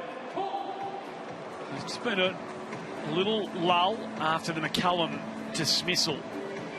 10 and over, still 206, Andy. Oh, yeah, no, it's... If this guy sticks around to over 17 or 18, that run rate will find its way north again as we have a look through helmet cam at what Ben Cutting's looking at. Yes. Well, it's a pure match-up to the captain to try and get Ben Cutting out early against spin. That's the only reason. He's tried to mix his bowlers around Shane Watson tonight. It just hasn't worked. Not sure the fields have backed the balls in which the Thunder players have bowled, but I mean, Cook's been impressive. He's just banged the ball on a length. If it spins. Haven't seen any spin actually tonight, so it's a good wicket. It's also one of those ones that have got such massive reputations, haven't they, Lynn and McCullum? And now Bryant's building it for himself. That, you know, as a bowler, you've got to be able to compose yourself so well. And Just see the umpire's having a look at the ball here. No, it's fine. But it takes a lot of self-confidence, doesn't it, to bowl against this type of attack. You get a wicket, and then Ben Cutting comes out at number 4. Well, the only way you can stop him from getting under 200 now is to have 2 or 3 good overs here, or 10 good balls here. And the only way to do that is to build some pressure on Ben Cutting. Hopefully he doesn't get off to a flyer. You know that Chris Lynn's going to continue to smack it. So you want him facing as less balls as possible in this period. And that, with that swing of the bat, that brings up another 50 for Chris Lynn. Good catch down there by Bazza too. He's just about to do an interview, but he's still switched on. Get the ball in the hands for the second innings. Jeez, they really are brothers, aren't they? Well, they know where the other one's hitting it. Sheer dominance. Look at Bazza here, soft hands. Easy as you like. Wish Jimmy could have moved a bit quicker to that one and got one of his big mitts around the... Jimmy, that was your chance. That was yours, big fella. He wanted it, mate. Yeah, I would have thought the ruckman could have come over the top of the rover then. He really could have used... He's a big man, Jimmy Wilson. He really could have got himself into that contest.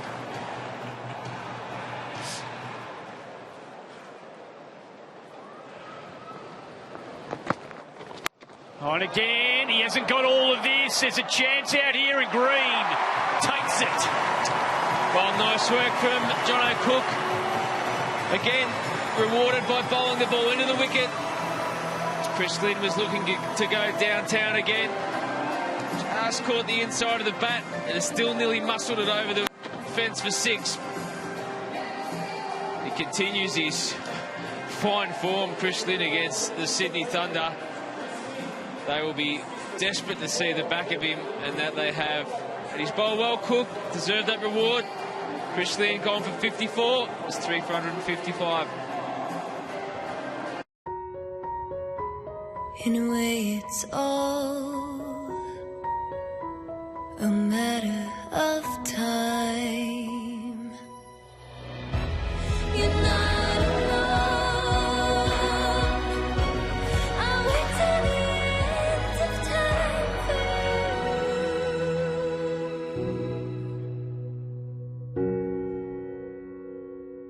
you. Lloyds Bank, by your side. So one of the most gifted young opening batsmen in Australia comes in with a tick over 5 overs remaining, and a brief to keep this run rate ticking along at about 10 runs and over. Oh, that's a good shout. He's gone. So Cook... Ben Cutting didn't look happy there. For me, live, it looked like the pathway of plumbness. You're on your way. Not sure if he thought he got a little bit of bat on that, but this is great bowling. See from Cook. That looks like it's going to go on to hit middle and leg for me. That's plum. I think he's just dirty. He missed a straight one. That's come out of nowhere. We haven't even seen one LBW shout before, did we, for the whole innings? Cutting goes, big wicket, momentum shifts, 4 for 155. He's going to have to wait for a while to get a shot at his hat-trick here, John O'Cook, because that's the end of his spell. Let's get downstairs with Jimmy Wilson. Yeah, good on you, Andy. The Bash brothers are joining me. Brendan McCullum, who just went... I mean, that was my catch before, Brendan, by the way. They're all giving me hell up in the box. But well batted, you two, and Chris Lynn. Good partnership. I mean, conditions, what were they like? Yeah, look, they were a little bit slow. I thought, we obviously tried to be as aggressive as we could against spin, and on another day we could easily have been caught on the rope early doors, so it was nice to get a few away, and I think we got a pretty good score, hopefully. Chris, how much do you love batting together? I mean, coming into this, Brendan, a bit of pressure on Brendan. I mean, his 4 previous knocks, 30 runs, but like a superstar and the player that he is and champion that he is, he responded to the doubters. Yeah, we've been starving a bit of late, haven't we? But no, it's good fun. He actually mentioned out there how fun it is batting together, and that's why we play the game. We are serious, but we do have a few jokes out there, and I think that's the best thing about it. How much do you enjoy it, Brendan, batting with this bloke? Oh, it's one of my favourite things in the game, and that's why we play all over the world together when we get the opportunity. And these guys have been fabulous for me. Just stand by here, fellas. It's up in the air, and another one goes. So 4 for 14. This is a collapse of pretty significant proportion. Ahmed changes ends and picks up Renshaw. Well, spin to win. Yielded a wicket. It looked like the wrong end. It was. It's a top edge from Renshaw, looking to keep things rolling along for his team. Forward Ahmed's fought back. Let's get back to the superstars of the Bash brothers. I mean, yeah, as I said, great partnership. We love watching in full flight. I know you've got a habit of naming your bats after champion racehorses. Winks got a look in, didn't it, the Mighty Mare? Yeah, absolutely. One of the best bats I had, actually. I gave that one to Huey Bowman. Today was maybe the only horse who could get close to Winks in the Autumn Sun, so it was nice to give that a run today. So Autumn Sun's this one? Is this bet? Right, okay, very good.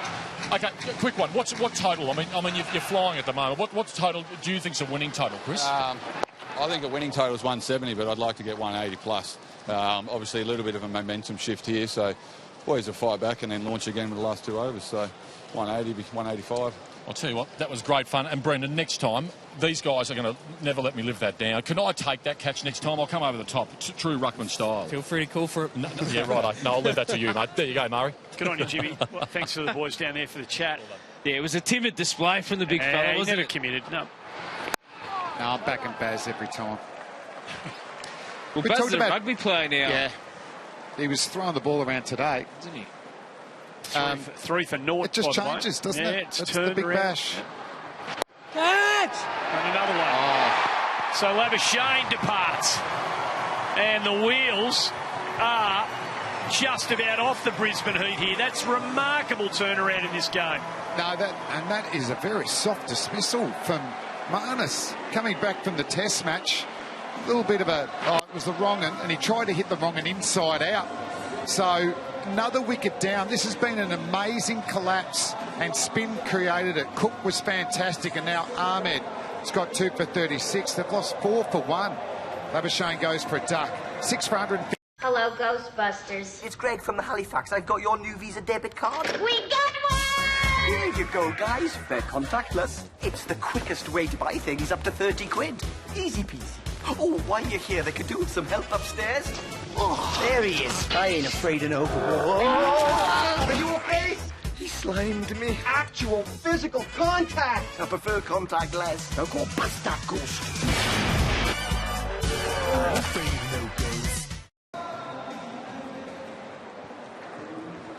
So 5 wickets in 16 deliveries they've lost. And they've got a couple of cold batters out there now, Pearson and Patterson.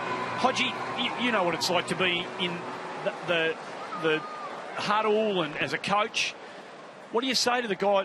What do you say to Jimmy Patterson and Jimmy Pearson as they're walking out in the middle of something like this? Well, get past this phase.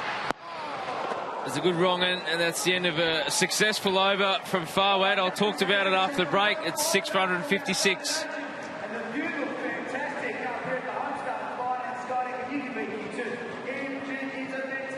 Well, they continue to stall this progress of the Heat. 4 wickets for 1 run. Sydney Thunders giving them an opportunity to drag that run rate right down. Still cruising along at 9.7, but these 4 overs are absolutely critical.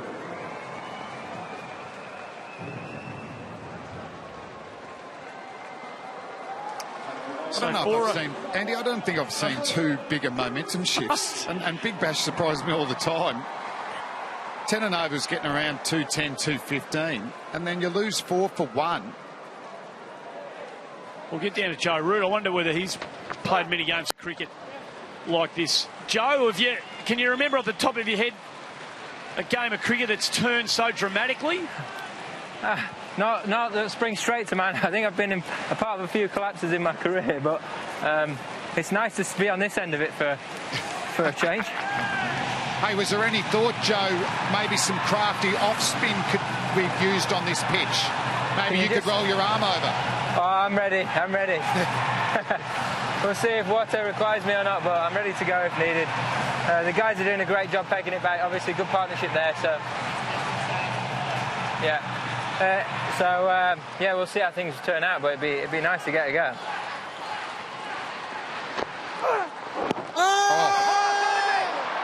Jeez. From where you've been standing, Joe, have you been able to work out what might work best on this wicket?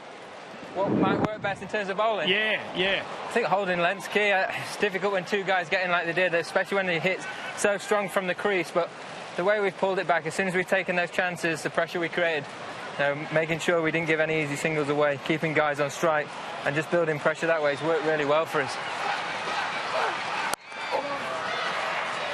So hopefully we can continue that now and restrict them to what could be a very chaseable score on this surface. It looks like a really good wicket tonight, so yeah, things are slowly coming back in our favour. Oh, that's worth a shout. It's gone again. Another one, Joey. Go and enjoy it, mate. Joe Root's getting wickets even when he's commentating. But this has been amazing. It's almost like it's turned into a minefield. The batsmen are unsure and they can't even get down to hit the off spin of green. So spin is to win for the Sydney Thunder. They're all getting wickets now, and they've lost 5 for 2. The Brisbane Heat. Only 3 wickets left in the sheds, and the Spin brothers. A little bit of a handshake. Paddo goes for a duck. It's 7 for 157. From the moment your journey begins, we're with you all the way. New places, new adventures, new friends, perfect moments shared. Create your perfect moment with Titan Travel, the escorted tour specialists. Book your award-winning holiday before the 31st of January with a deposit starting from just £40. Search Titan Travel today. Atoll protected. Mood down there has changed dramatically. Hodgie, getting back to that point before, what do you say to the next guy in at a time like this? Well, just give yourself an opportunity. Get the partnership started, whether it be 4 or 5 balls. We've still got over 20 balls left in the innings, and we've seen the damage that you can do at the back end.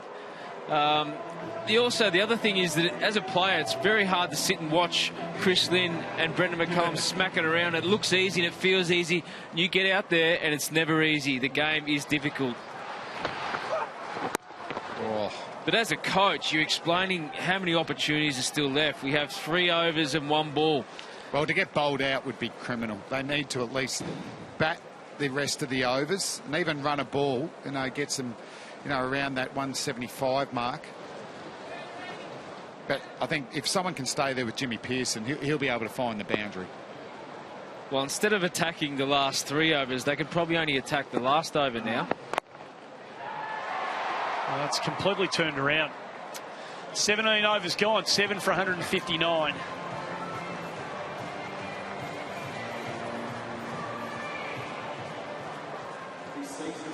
What can the remaining batters for the Heat do? It's a bit of self-preservation about it now. We've got to make sure we bat the 20.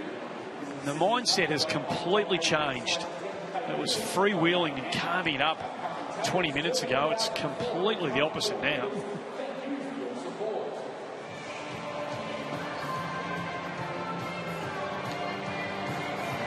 Well, things have certainly taken a turn. Manhattan has shifted out the Queens in the last couple. It's just absolutely stalled. And doesn't matter what cricket you play, you take wickets, you're going to stall the run rate. 5 for 4 off the last 14 deliveries. 5 for 4 off the last 14 balls. It's a credit to how hard they went, but they're still in a pretty good position. Well, hello. I called it. You did. Well done, Joe. Do you reckon he went up to Watto straight after the little chat? Oh, he nearly gets one first ball. I'm not sure he could get more round arm either, Joe Root. No, he's probably going to get away with this over because Jimmy Pearson will be telling Brendan Doggett, let's just probably just get to the midway through the second last over before we can have a go. So it's an opportunity for Shane Watson to eke out an over off Joe Root. Maybe 6, maybe 7, maybe 8. He's happy. Well, even that running between the wickets should be a real focus. They've picked up the 2 there. And just with a nice little piece of timing. Oh, a leggy. Geez, he is bearing it, Joe Root. That's right arm smorgasbord from the English captain. Well, it's yeah. It wasn't. Did you see that, Leggy? Yeah, it wasn't attractive, but that's okay. It's effective. And this is where, if they hadn't have lost back-to-back wickets, that ball would be sailing up in the top tier. If you had Ben Cutting there, Jimmy Pearson together, Labuschagne, you just needed to buy a fraction of time. Doesn't matter who you are. Instead of Max Bryant, he's probably the only one that can, from ball one, plant it into the top tier. Yeah, I don't think we would have seen Joe bowling if that sort of carnage continued on. That is so round arm. Well, that was an entertaining over from Joe Root. 2 to go. It's 7 for 166.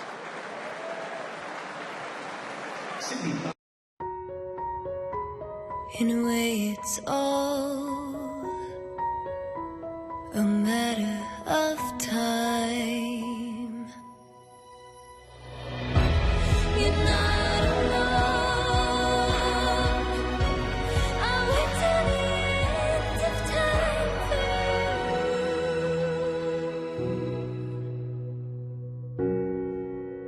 Lloyds Bank, by your side. That's what it looks like now. There's no hint that it was going to look like that 15 or 20 minutes ago. We can go down to the man who's just bowled a very effective over. Joe, give yourself some marks for that. That was nicely produced. Yeah, just trying to rush them through it and give them no time to think about things. When you've got lack of skill, you've got to try and use other ways to do. Oh, it's in the air. This could be another catch as well. Yep, very easy in the end. So another wicket down. Doggett trying to find a boundary. They've been tough to get in the last couple of overs, and they're in real trouble of getting bowled out here at the Brisbane Heat. It was a change of pace, wasn't it? Just deceived the tail ender. Well done, Daniel Sams. John O'Cook marshalled the troops there nicely. Told Chris Green to step aside, and it's another one gone for the Heat. It's falling apart for them. It's 8 for 166.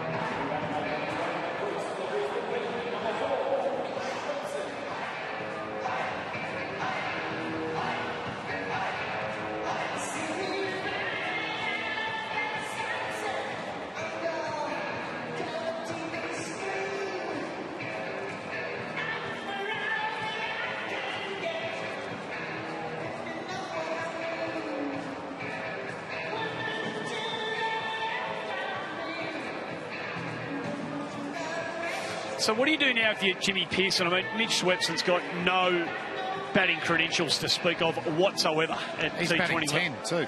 Well, he probably just gives himself... He'll probably just pick up singles and twos in this over. You've got to back Swepson to get through this over and go as hard as you can in the last over.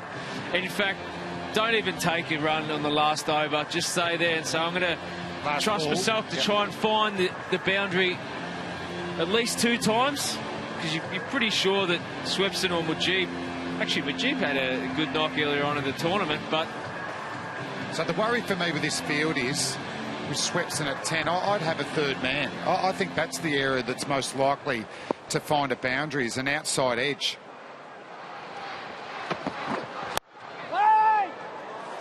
Didn't hit that too badly. Swepson. Not a bad time to bowl, though. Have a look at, I mean, there's any number of ways you can display just how bad the last 5 or 6 overs have been, but have a look at that.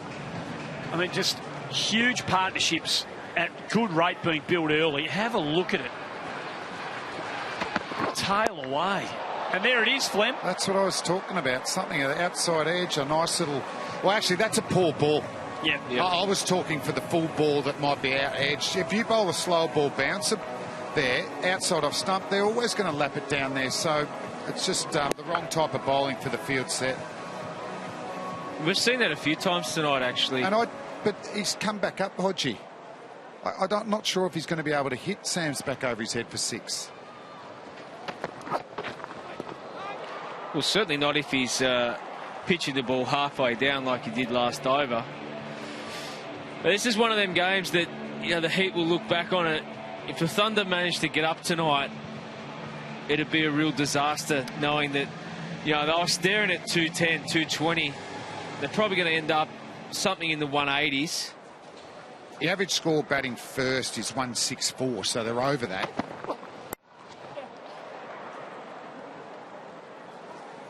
So it's still a good total. Yeah, oh, that's what you got to take. 169 from the Thunder, couldn't be chased down in the first game, the first time this pitch was used.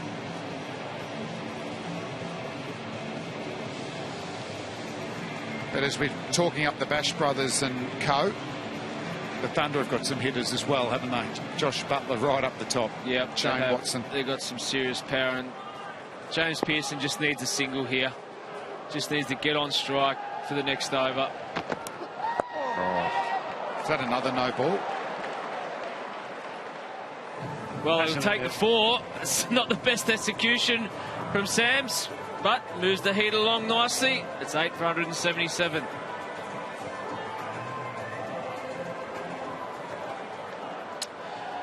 Well, last over went for 11. The Sydney Thunder, they won't be pleased with that. Just a couple of execution issues for Daniel Sams, but this is important 6 balls here for both teams. I feel that if you can get this one out of the way or take some momentum in, it's important.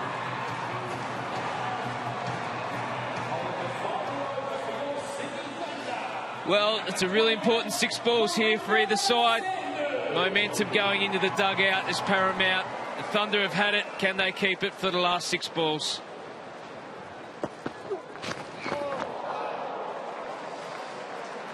You just feel that if a couple go to the fence now, the Heat will be satisfied, but the Thunder, on the flip side of that, can wrap this up in the next couple of balls. What's Jimmy saying here? He'd prefer him just to try and get bat on ball, wouldn't he? And get Pearson on strike? Yeah, he'd be frustrated by that. Particularly the way Pearson's played this low order role in the past or this also, year. You know, if you miss the ball, make sure it's still hitting pads. Just get something on it, buddy. Get me on strike. I'll do the work.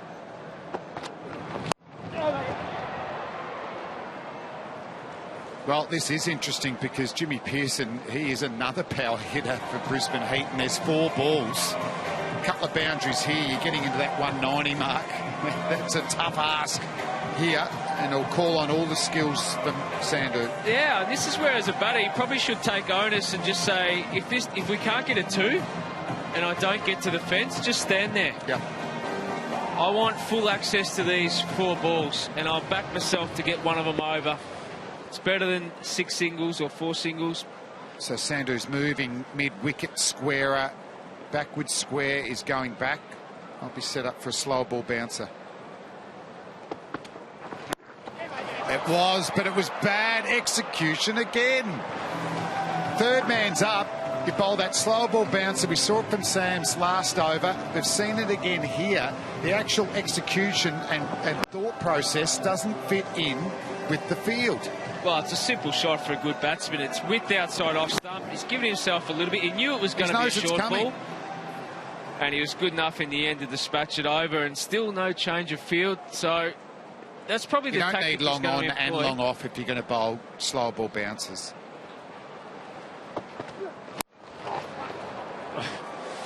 He misses out on one there, Pearson. Well, that was the ball I was talking about, where he should have just said to Mitchell Swepson, just hold there, buddy. Just park there, because if there's a dot ball here, which there could well be. I was almost thinking Swepson should take the 2. He'll get run out. Yep. And at least Pearson's still on strike. No doubt.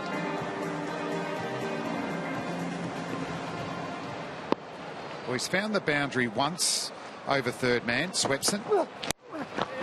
That's not going over third man. How hard did he swing? No, take 2, yeah. Well, you say every run's vital. I guess it is. He swung hard at that one. I just hope he doesn't injure himself.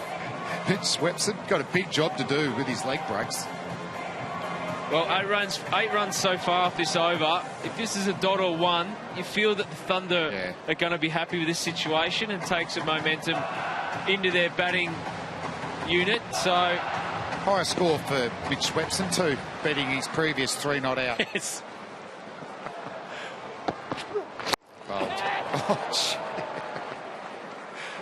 That was a good way to finish. That was an excellent Yorker. What an entertaining 20 overs. I can't wait for the chase here because of the big names that we've got.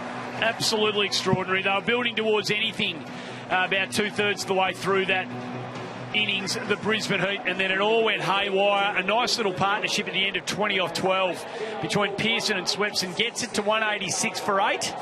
It's a competitive total. It's a total that wins most games, but this ground and this pitch has yielded some runs today.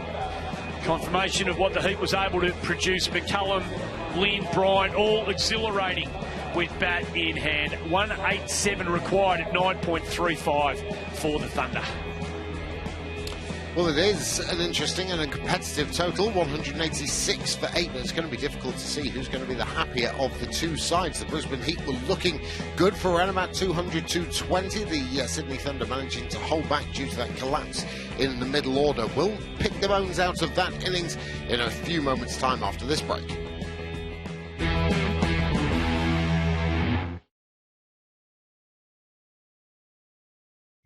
Stamford Bridge is full and expectant for a game with big implications at both ends of the table. And on! Great finish! And then Kante coming in! Oh! Scores for Chelsea! And it's the perfect start for Newcastle. Louise at Stamford Bridge bursts into life.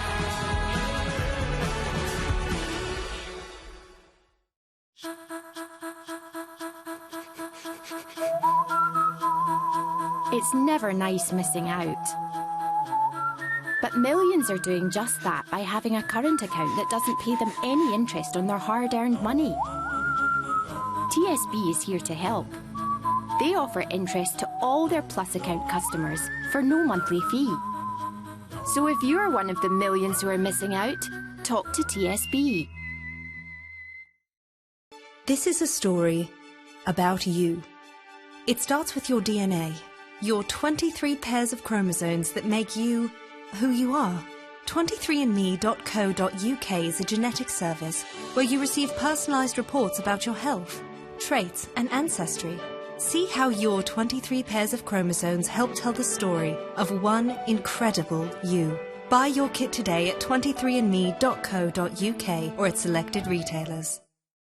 I just like to fly and flop. I search out new experiences, explore a lot.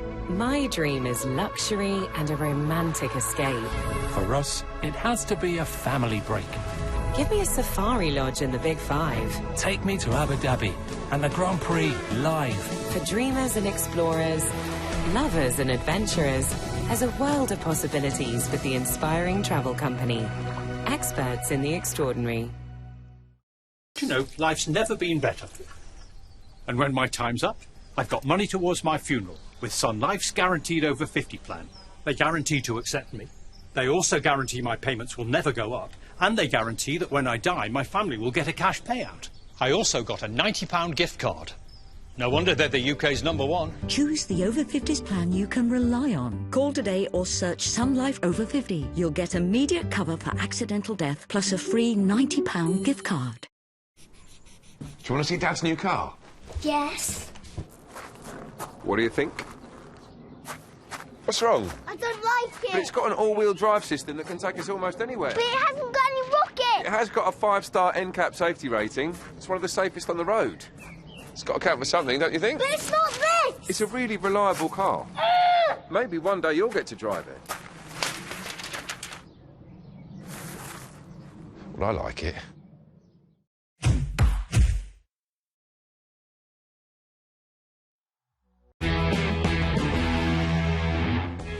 Well, welcome back to the Spotless Stadium in Sydney, where the Brisbane Heat, after being asked to bat first by Shane Watson, the Thunder captain, have amassed 186 for 8 in their 20 overs. Pretty good overall total, you would have thought. However, it was a huge collapse in the middle order, which could have meant that they could have got 200, maybe even 220 had McCullum and Lunn stuck around. But we shall go through that collapse in a few moments' time. Just to let you know that it is raining in Sydney, but they're not overly fussed about it. You can see the pictures from Sydney here, and the covers are not going on, and everybody seems quite happy to continue how things are. So we'll keep our fingers crossed that stays the same, and we shall see the Thunder response in due course. But let's start with Brendan McCullum, because he's had his struggles in Big Bash League Season 8.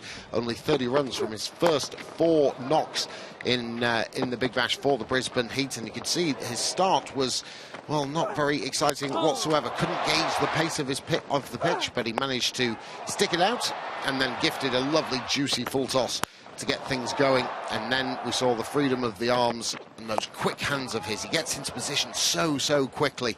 And again, another juicy full toss from Fawad Ahmed, his first delivery in his spell, even though he did bowl well. And that slog sweep of his, devastating. Hits a skimming 6 in a moment as well, coming down the pitch and fizzing it straight back over the head. A little bit of fade on it as well, like any good golfer. And Brendan McCullum hitting 50. He totaled 56 off 35 deliveries before he just chipped one to short third man, and Fawad Ahmed in the second attempt takes the catch. So good to see Brendan McCullum, one half of the Bash brothers, in fine form. Off 35 deliveries, his 56, 3 4s and 4 6s, that strike rate, eventually going up to 160. Well, the other brother was Chris Lynn, and again, a slowish start from him, but boy did he accelerate. He made 54 from 30 deliveries. Lynn Sanity, as he's nicknamed over in Australia, and usually a slow starter against spin. That's why he had a lot coming his way from the Sydney Thunder, but he used his feet well. He's got a big frame, a long reach as well, and improved dividends for Chris Lynn and the Brisbane Heat. And they then brought the pace back in, and he was already in, dispatching boundaries left, right and centre. And that partnership with Brendan McCullum worth 65, 76 put on the first partnership between Bryant and McCullum.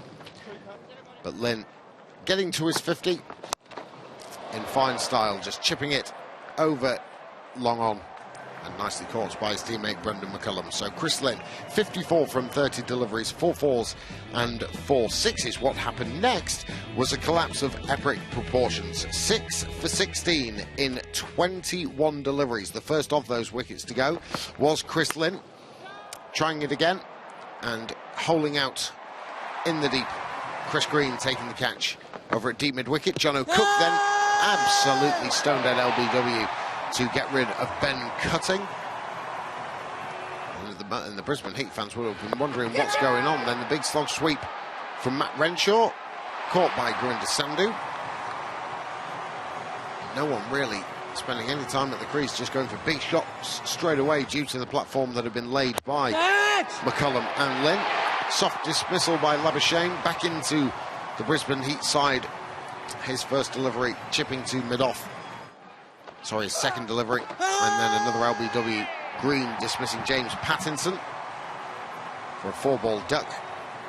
And all of this in the space of 3.5 overs. And then a slow delivery from Sams and Brendan Doggett, just chipping it up through the shot a fraction early.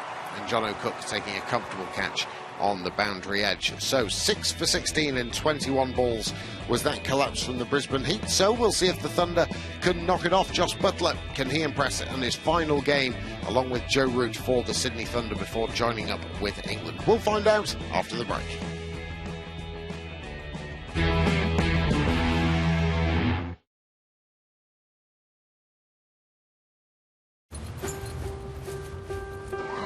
Good morning, Abby. Good morning. Chicks. Absolutely brilliant. Year 5, well done. Have you thought about trying it like this? What do you think? Good. It's like a Van Gogh. How would you define identity? Creating a piece of work that represents you. I don't want to see you two here again. You're better than this, the pair of you. It's going to be a challenge, OK? But you can do this. Abby, this time tomorrow, you're not going to be feeling this way. Bit of a tough year last year, totally different this year. I think her confidence has grown. You must remain sound at all times. You have any issues, please raise your hand. You may begin. As we're settling down, can we make sure we've got the dates written, the title? This is going to be challenging. Sound it out together. We've enjoyed our time in this school. You can achieve whatever you want to in life. If you need me, come and talk to me. Teaching. Every lesson shapes a life. Search Get Into Teaching. I had a great imagination, but I never imagined I'd go blind. I was a tattoo artist, and 5 years ago, on my wife's birthday, I woke up and everything was black. I'll never do my old job again, but I'm not giving up. Now I want to be a counsellor, to help people that have been through the things I've been through. That's why I'm on the waiting list for a guide dog, to help me get where I need to be. There are hundreds like me, waiting. You can help by sponsoring a puppy from just £1 a week. Call 0800 952 3030 or text HELP to 78866. You get a cuddly toy, regular pup dates, and photos of your puppy growing into a guide dog. I'm lucky, I know where I want to go in my life. I just need a guide dog to help me get there. Thank you. Hello, Ghostbusters. It's Greg from the Halifax. I've got your new Visa debit card. We got one! There you go, guys. They're contactless. It's the quickest way to buy things up to 30 quid. Easy peasy. Oh, while you're here, they could do with some help upstairs.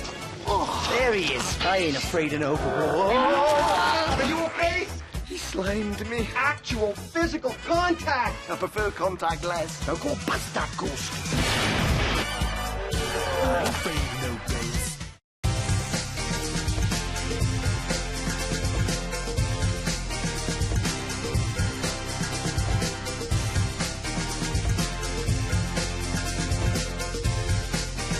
Over the last 5 years, thousands of BT customers have given a little extra to the Supporters Club, raising over £8 million and funding over 70 projects, including the new batch for 2018. The latest community clubs are inclusive women's football and mentoring projects across London. Through Access Sport, we're also funding disability inclusion, BMX and hockey programmes across the UK. A Mile in Her Shoes uses running to help women at risk of homelessness, and London Youth Rowing helps young people with fitness and mentoring programmes. If you'd like to find out more about the Supporters Club, or you'd like to help change people's lives for the better, visit the website at btsport.com/the Supporters Club.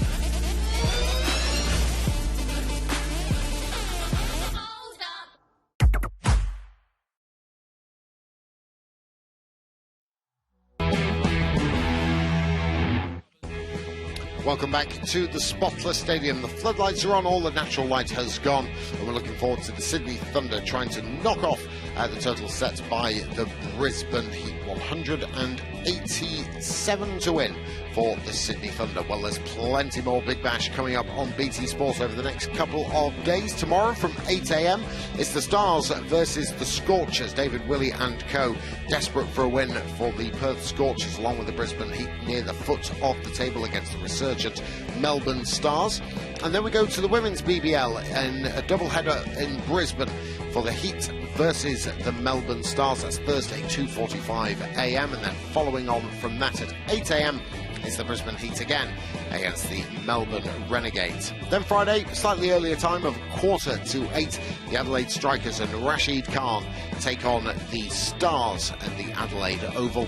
And then really looking forward to this one, 2 a.m. on Saturday, BT Sport 1 HD, the first of 3 one-day internationals between Australia and India, the visitors, the firm favourites, especially after that 2-1 Test Series victory against Australia just a day ago. So one person to keep a keen eye out for the Brisbane Heat is the young 17-year-old Mujib-ur-Rahman.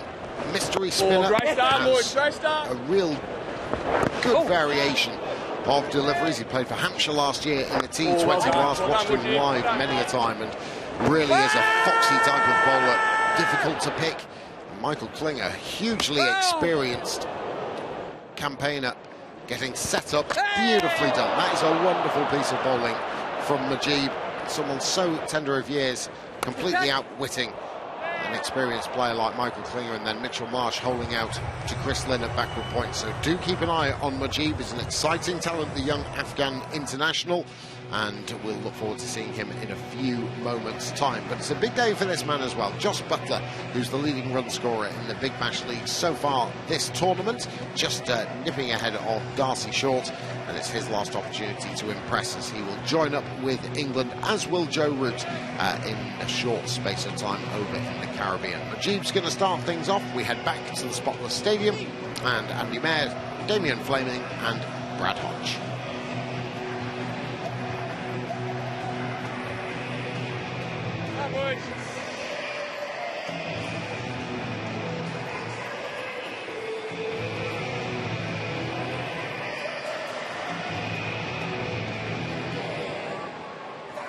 Just another one of the great imports that we've had again in BBL 8. We need that bloke. You need to move 295. I think it should be in your job description.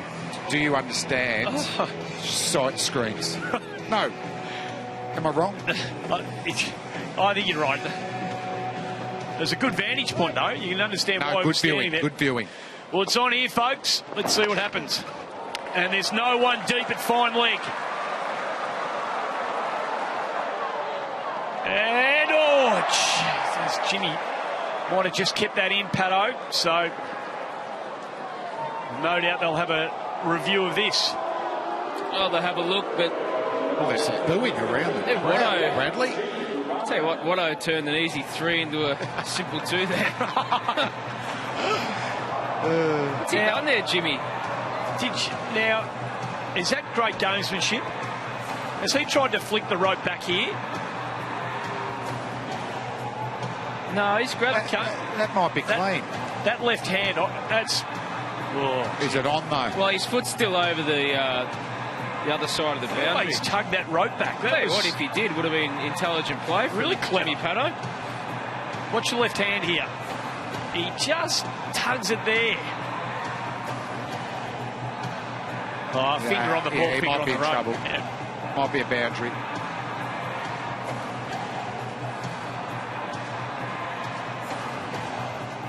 Sean Craig, the umpire, former Victorian first-class cricketer. Player. Played with us, didn't he? Yeah, he did. For the Bushrangers. So Butler away.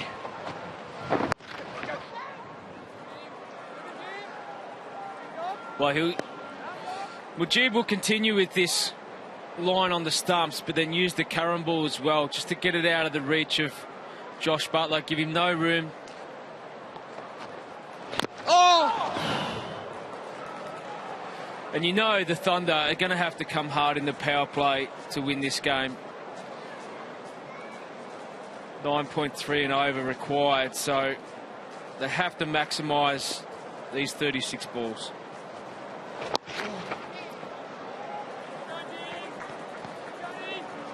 That's the right shot to play, isn't it, with the angle? If you can get it fine, it's hard work on James Pattinson. Yeah, I think... Or if you get a bit more bat on it, you might be able to pick up a couple backward square leg. Yeah, I think as time goes by, a lot of people will look to use the pace of Mujib and get down on one knee and try and scoop it over the keeper or sweep behind square. It's just that... There's a catcher, like short fine leg's like a catcher for that shot. But everyone, as soon as you've never seen a mystery spinner before, you're always searching for his tricks. So you sort of camped at the crease, looking for the wrong one, looking for the carom ball, looking for the quicker ball. So all of a sudden, 5 balls pass, and you look up and you've got no runs to your name, and you need to do something desperate, and that's where they yield wickets. Oh, lovely spin. Geez, you don't see a lot of defensive shots in the power play. He's been copybook one there from Shane. He's been threatening, hasn't he, Watson? He's got 5 starts. There's a big score coming for him. So he's going to turn one of these starts into something pretty significant soon. Oh! First over on the board, 5 runs from it.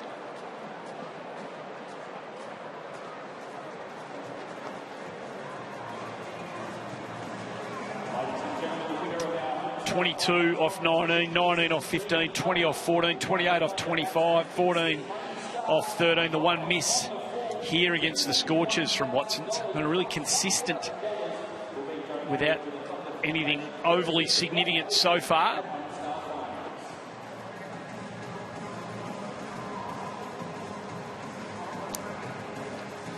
It's another fantastic family-friendly venue, a lot of kids in the crowd. They've been thrilled by some of the Heat batting early and then delighted by their team's fight back. And they wait in anticipation of the green team launching its own assault. Well, what these youngsters will be keen to see, this will be a record chase by their home team, because the best chase was by the Melbourne Renegades here at Spotless, 176 in BBL 5. Okay.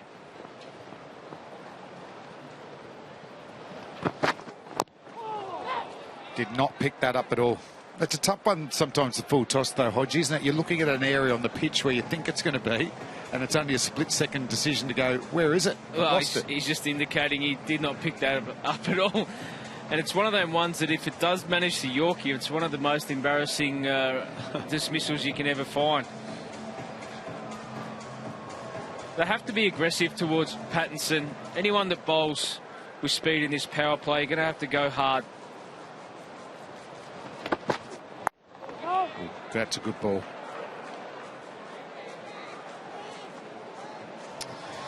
I wonder what Joe Root's got for us tonight. It's been a struggle for him.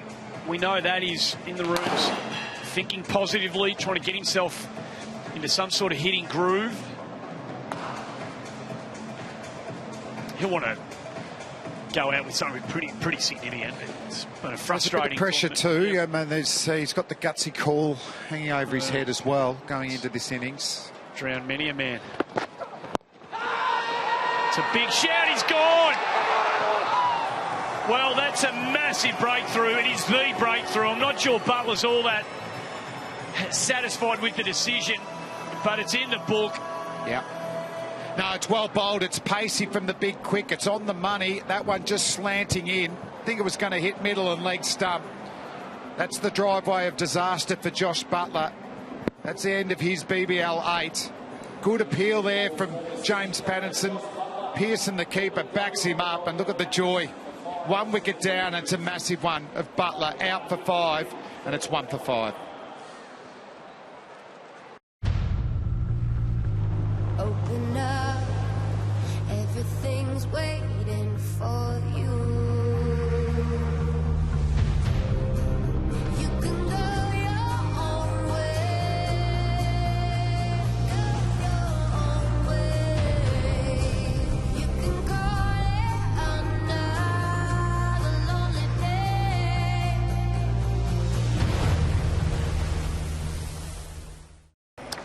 Well, pretty much the same tournament profile that applies for Shane Watson.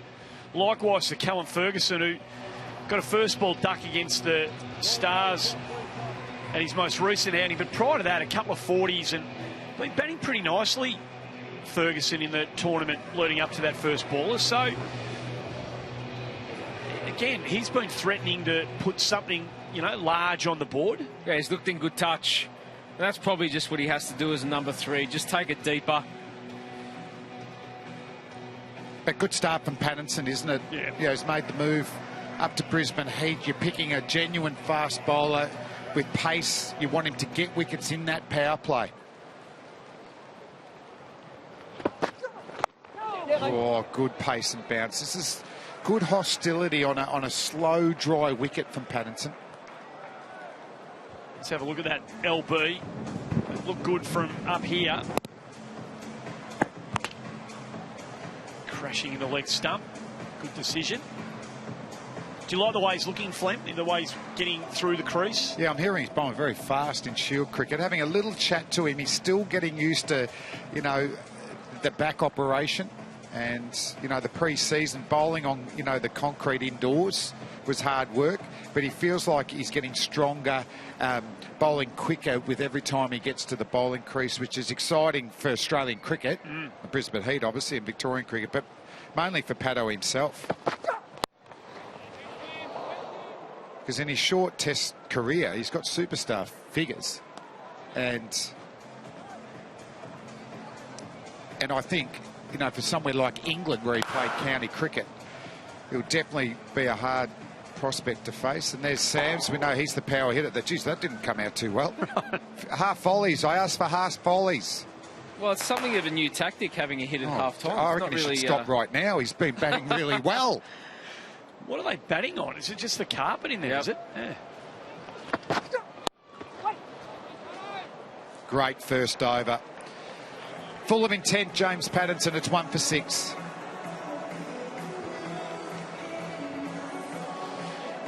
So that wicket of Butler has just taken the early wind out of the Thunder sails. Just got to make sure that they don't get bogged down here with their gun top order striker back in the dugout. Terrific start from Pattinson, as Flem was just saying. 5 dots from his opening over.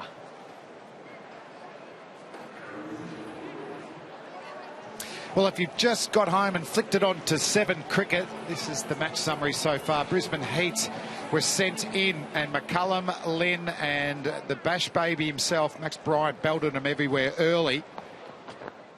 Oh, then they lost 5 quick wickets, wasn't it? It was amazing. Incredible. Spin of Cook and Green and Fawad Ahmed. And in the chase, Josh Butler is gone. James Pattinson getting him LBW.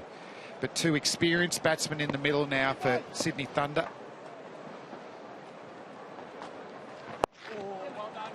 And both been threatening, haven't they? Ferguson's got 1 man of the match. Shane Watson, who tends to get better throughout the tournament. And there's still plenty of games for Watto to shine, but they're going to need at least a 50 from one of these players if they're going to chase down this total. Well, he has to be aggressive against Mujib now. He's had a look at him. Run rate's up over 10 already now. Get it! Oh, yes, man. Some craft about him for a 17-year-old. Hey, look, he bowls an outstanding length, and one of the things Mujib talked about, not that he talks a great deal, is that he felt that if a batsman was going to hit him in one area with his wrong, and he'd bowl the Karen ball to try and get him to hit it in another area. So, you know, really well self-taught stuff, and that's what the Afghanistanis are great at. Oh, beautiful shot from Callum Ferguson, just like a check drive for 6. That's a shot of the night. Well, isn't that just a beautiful extension of the arms? Mujib, fraction over pitched. Textbook stuff. How good did that look from side on? And it's probably the way to go to Mujib, because he's really hard to get under and he bowls quite quick. If you get that type of length to actually play with a vertical bat, just give it a little bit coming up so you can get in the air. It's a good way to go. There's no mid on, there's no mid off. They're both up, and it's short straight. So if he over pitches, he'll continue to go that route. Yeah, mate. That's more the length what Mujib will try and do. He'll try and get you to hit square of the wicket. And it's middle and leg, isn't it? Whereas that ball for Ferguson, he actually got one outside off stump, so he could actually free his arms a bit. Yeah, he wants you to play back. He wants you to get caught on the crease. As we see a change of field for Watson here, the square leg comes up because it's unlikely that Watson's going to sweep. That He'll catch is target annoying, downtown. isn't it? Just in front of your face there. Well, he did sweep.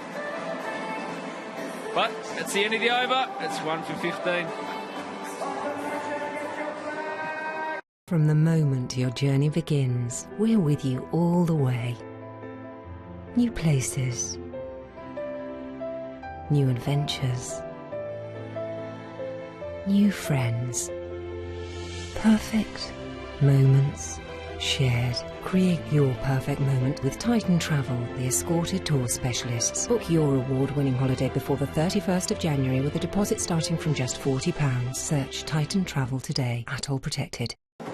Well, as it stands, the table, an important game for the Heat. We've got games in hand, but don't want to be lingering down the bottom of that table as Patterson continues. Gee, it's slipping on, isn't it? That length is.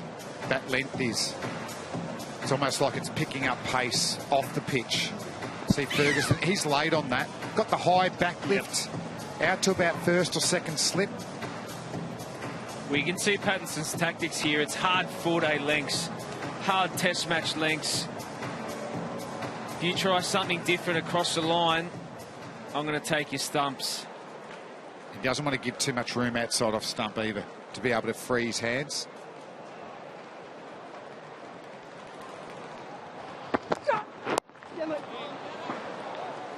But with Patterson, his career, and obviously he's had 3 or 4 stress fractures. He had the operation over in New Zealand, something that the Sydney Thunder coach had, Shane Bond. But he's a real athlete, isn't he? Charging towards the ball. Let's have a look at his load up. It's nice and tight. He's front on with his back leg. Doesn't spend too much time on his back leg either. There's real explosion at that crease. High release. That's why, and he comes down the back of the ball. That's why he's stock ball in 4-day cricket. 5-day cricket's the outswinger. Strong action. Bish and short of that cover point fielder. They'll pick up a couple. How many bowling actions could you analyse in a day, Flem, before you got sick of yourself? No, I love looking at bowling actions. They're all unique. No one bowls the same, do they? And we looked at Jasprit Bumrah, what the excitement that he's brought, and how many kids in the backyard will be trying to replicate that, like Malinga, Mitchell Johnson. You've got Josh Hazlewood, classic action. Mohammad Shami's probably got as, neater bowling action going around the world. Oh, sweep off the quick from Watto. We can see the tactics from Shane Watson. He's just upped the ante a little bit. He's only striking at 50. Strike rate this season has only been 115, which is unlike Shane Watson. So he's himself searching for that Brendan McCullum innings to, get things rocking. Such a dangerous player when he gets going, but he'll know that this is a good matchup for him. Oh, Patterson. He's just had a boot blown out, so nothing serious there. But the matchup for Shane Watson is not so much against Majid, but the ball pace of Patterson will suit him. He'll be ultra aggressive there, looking to take him downtown. He's got a great blade straight. Geez, they look like nice boots, don't they? No, you need them. 10 times your body weight goes through every delivery, your back foot. So you need them to be comfortable, but also resilient as well. How many pairs would they go through in a full season, those fellas? Yeah, they'd probably go through at least 3 or 4, I would have thought. Yep. Particularly if you start to protect the toe or cut out the toe, which they don't have to do as much as the older player did. Remember the old plastic guard you used to put on that back in the good old days?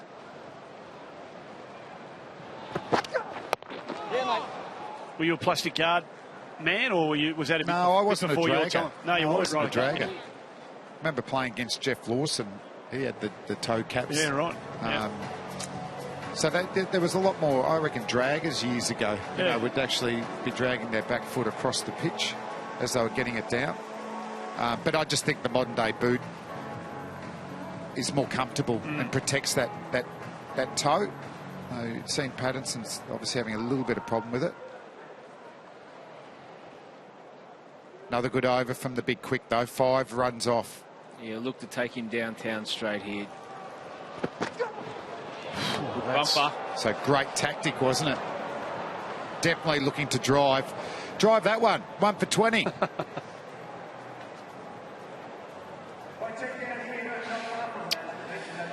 Sydney Thunder tracking these runs down. They need 167 off 96 balls. They need to get Shane Watson going. Brisbane Heat had the opportunity to score 200 plus, but loss of consistent wickets at the back end didn't allow them to get there.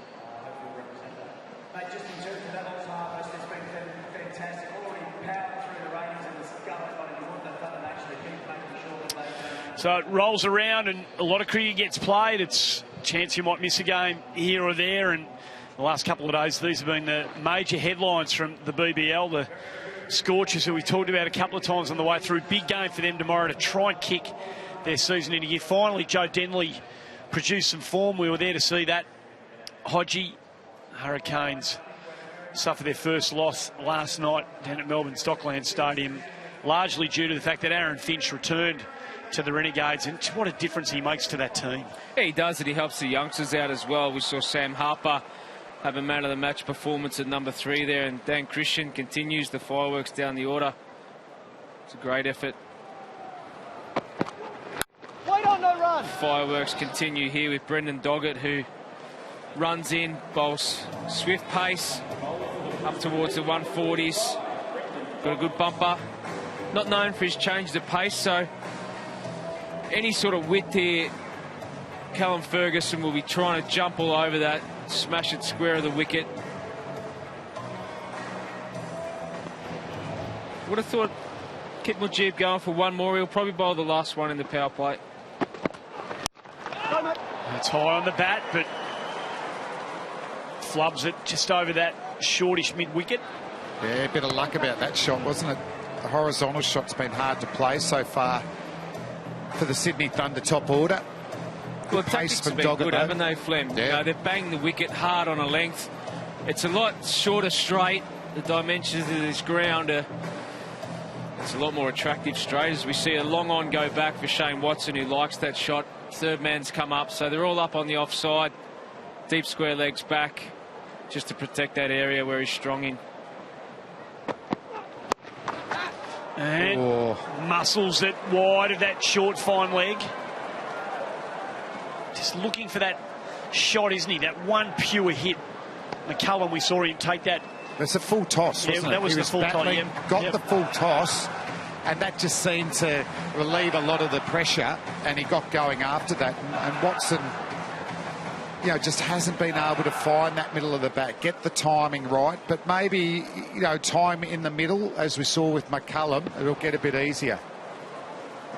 Well, they need it from him, that's for sure. And he hasn't hit that well enough, and probably just as well he didn't. Did he nearly get run out there? That ball went to the outfield. Took me a long time to get off the back foot after he played the shot. It took him a while to get going. Well, he's hit it the deep long on and nearly got run out of the non-strikers there.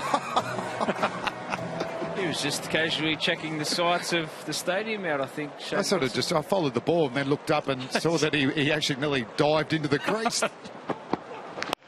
Oh, that's well hit. Gee, that's well hit.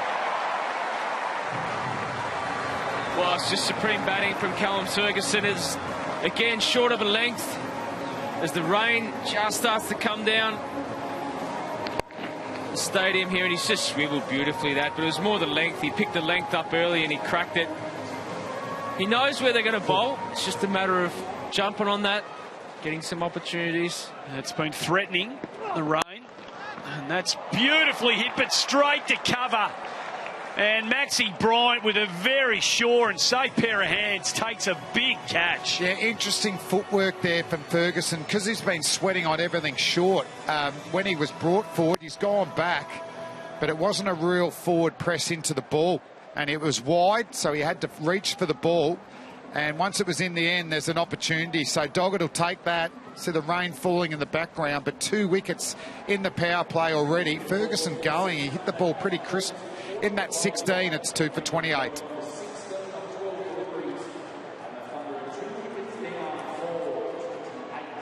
So 2 wickets down.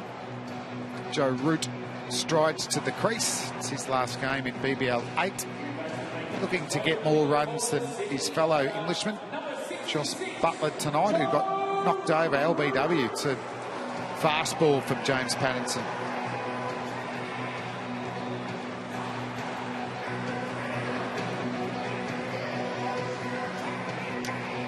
So Joe Root is the latest to the wicket, joins Shane Watson. The rain's just backed off again here, so that's good news. We have got a game, by the way, with 5 overs being bowled. We'll keep an eye on the weather and the par score, and that's just something else that the Thunder will need to bear in mind. Is at a time like this, have you got someone in the dugout who's working on that? You have, but as a player, you're not interested. You know you're 2 for 28. You're staring down the barrel anyway. You're not even close to the par score. What you've got to do is try and maximise these 6 balls and how you're going to get Mujib over the fence at least a couple of times. Shane Watson's the more likely person to do it. Joe Root's just come to the wicket, so he'll just try and feed the strike to Shane Watson. But I think Watto's going to have to take the long handle to him here.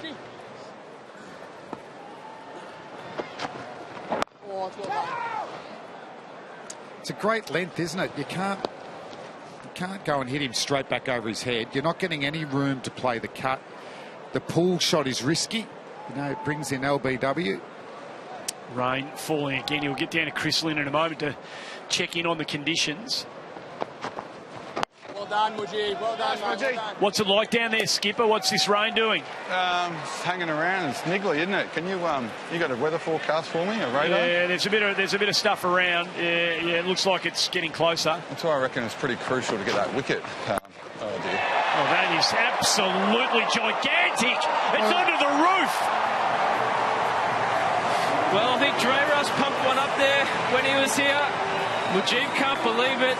Shane Watson has just got the length he was after, was short, and he's rocked onto the back foot and absolutely pummeled it out of the stadium. That's out of here. If it's not wet, it's going to be wet now. Look at that. 110 metres. 110 metres. And the carry on where it's going, that's not coming back. Hey, Linny, I know you don't want to see that sort of stuff, but he could be an honorary Bash brother with a hit like that, couldn't he? It's not a bad strike, that. Gee whiz. Yeah, it's just greased up a little bit. I reckon if I asked Mujib, it would have slipped out of the fingers. Yeah, but this rain's coming down heavy enough now, so I reckon we'll be going off. Well, Davo, you can't play in this, mate. Huh? You can't play in this. We will for a little bit longer. Hey, have a look up. Have a look up. Mate, when Watto's complaining and he's batting, they're behind. I think we should go off. Good on you, Chris. Thanks, mate. So, what do you want to do if you're a batter here? I mean, you're behind the par score. You're behind the Duckworth Lewis, the Thunder, and Shane Watson will know that. Well, I'm surprised by Watson's tactics. I think you should be out there because with this rain, it's going to help the ball slip onto the bat. And it's going to be hard for the spin bowlers of the Heat. I would have thought that the only way to continue to get close to this run rate is to keep the fielding unit out there. They don't want to be out there. They're in front of the game. So, interesting tactics from Shane. We saw umpire Greg Davis. It does give him time to try and find that ball. That's true. But umpire Greg Davis, he wanted to keep going. You heard him say to Chris Lynn, no, we'll stay here for a little while longer. And then Linny had seen at the other end that Shane Watson was already making noises about getting off the ground. So, it's... I mean, 3 balls gets him... Yeah, it just finishes the power play. Could have got to the end of the over at least. Yeah, yep. And... Well, now he's got to come and start fresh and at the back end of the power play. He's just hit a 6 over the stand. Other thing is, as a batter, you think that you're more vulnerable to get out when it's raining. For some reason, you know, you're looking at the conditions. You're actually not focusing on the ball. So you can see what the par score at exactly this point of the run chase was. They're comfortably behind. It wasn't going to make much of a difference, in the next ball or two. There's a lot of things you've got to bear in mind when, shortened game time comes into account. Yeah. It becomes a game of mathematics as much as a game of cricket. But once you start losing overs, particularly Chris Lynn, he'll be working out which bowlers are bowling and not. If they get back out there's a lot of spinners in the Brisbane Heat team. So that's going to hurt them. It's going to be hard to grip the ball. Also, you know, maybe, as Lynn said when we first met, might just freshen up the pitch a little bit because it was just holding on a good length. So we're in that unwanted place when it... It's a shame, isn't it, Andy? Because we've seen so many highlights tonight. The hitting from McCullum and Lynn and Bryant was outstanding. So it was looking at 210, 220. And then the fight back from the Thunder was fantastic. You know, started... and really, the spinners were really real part of that, weren't they? You know, Cook and Fawad Ahmed, Chris Green. Had you liked what you'd seen from Pattinson, you two fellas? You've seen him a lot. You know, you've been watching him and you know him well. What do you think of the way he's sort of come back into cricket, what he's been producing recently, what we've seen in the Big Bash this tournament? It's been a slower build-up this time, and... you know, the back operation, you know, I think numerous New Zealand fast bowlers have had it done and played with success, you know, notably the Sydney Thunder coach Shane Bond. You know, so, and he said he did battle a bit in the pre-season, so, you know, he played a bit of grade cricket, second 11 cricket, he's playing first-class cricket. You know, I still hope that everything gets ticked off every game because, you know, I want to see him in the green and gold at Test match level, and I'm excited for what his batting can provide as well. But he's got genuine hostility and really good skills. Yeah, I think that's one thing which is exciting. It is his batting. Without not playing, it's giving him an opportunity to become a real serious all-rounder for Australia. Well, we'll get to a break as the rain sets in here. Unfortunately, it's spotless halfway through the sixth over. We've just seen Shane Watson hit arguably the biggest six of the BBL thus far. They're behind on the par score, the Thunder. But Joe Root's just arrived at the wicket. If they get back out there, they've got a couple of batters who might be able to chase down a tough target. Hopefully the weather will break and we'll get some more cricket in. We'll get a break out of the way, come back and update you on details and conditions on the other side of this.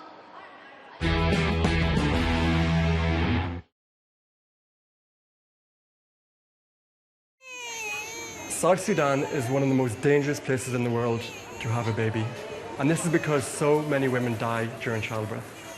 So this is a yak, and she walked here to the MSF hospital in a wheel for 2 days in order to deliver her beautiful newborn baby girl. We provide basic maternal services such as simple deliveries, but also complicated surgery such as cesarean sections and also other emergency maternal surgery. This is Anger, and she presented to MSF with severe abdominal pain. After examination, we had to rush her to the operating theatre for emergency surgery. Unfortunately, she lost the womb and also the baby, but without the surgery, she would have lost her life as well. It's amazing. For just a few pounds from you, we can continue to provide life-saving maternal care to mums like Amin and our baby Abraham. So please search MSF Hospital online and give just £10. Thank you. From the moment your journey begins, we're with you all the way. New places, new adventures, new friends, perfect moments shared. Create your perfect moment with Titan Travel, the escorted tour specialists. Book your award-winning holiday before the 31st of January with a deposit starting from just £40. Search Titan Travel today. At all protected. Need a better credit card? Then visit the Money Guru. Obviously, I am the comparison master. By using my clever eligibility tool, I can compare deals from an insane number of credit card companies. So, before you pick a card, visit moneyguru.com and see if I can find the best card for you. Look, it's me. Giving out my credit card details. Sharing my passwords with strangers. Being hackers' best friend. Your sensitive online data is just as open to snoopers on public Wi-Fi. Connect to NordVPN to help protect your privacy and enjoy advanced internet security. Download NordVPN now. 30-day money-back guarantee. Stamford Bridge is full and expectant for a game with big implications at both ends of the table. Hazard! And then Kante coming in! Oh! Scores for Chelsea!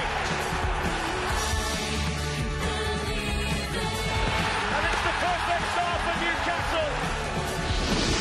Louise at Stamford Bridge bursts into life.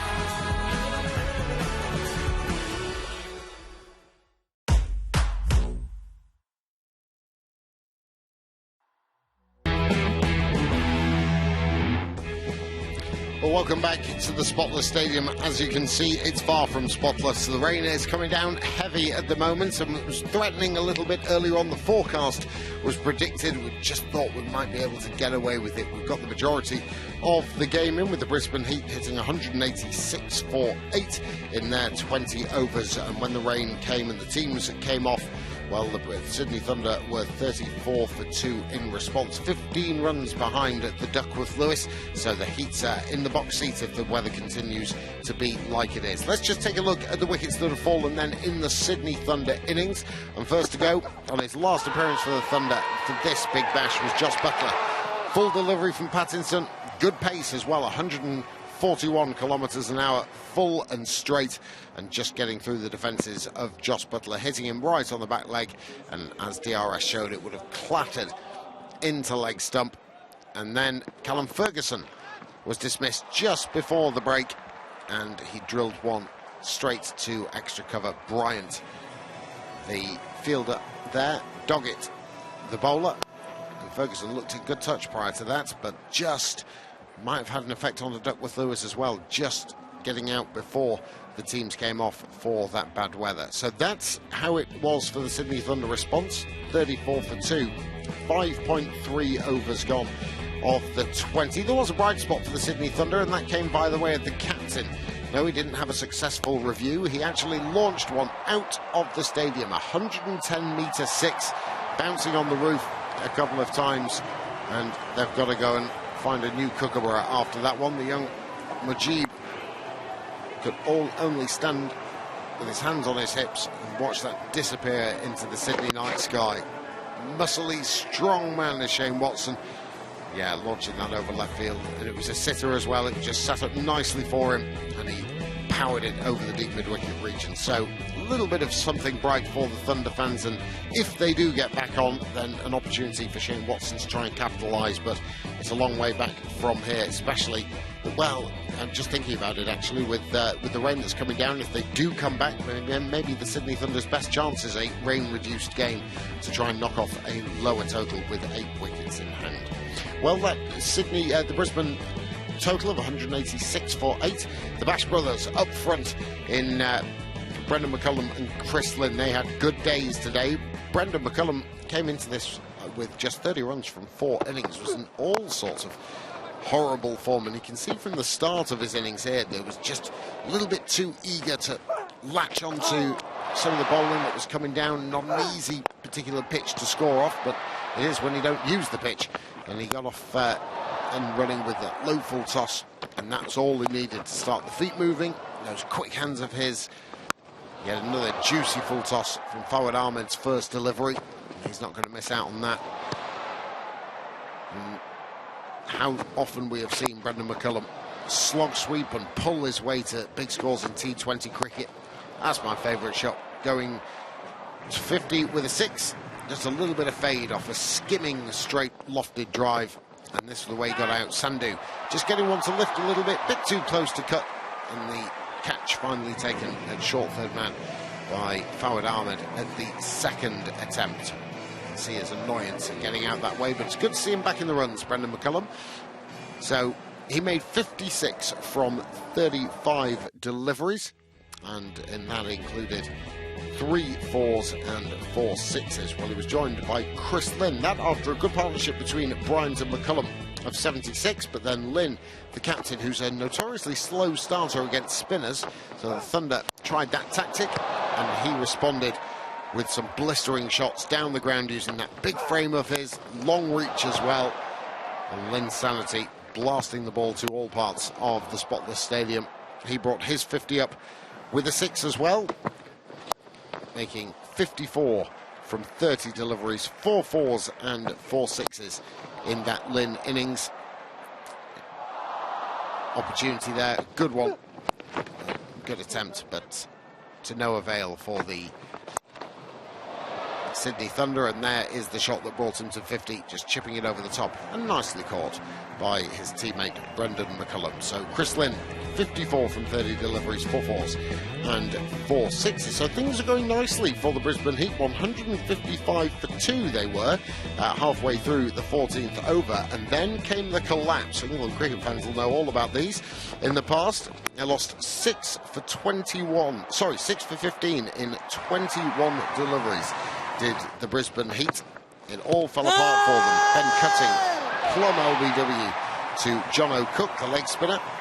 Easy decision to be given. 3 wickets in total for John O'Cook. Then Matt Renshaw trying the slog sweep.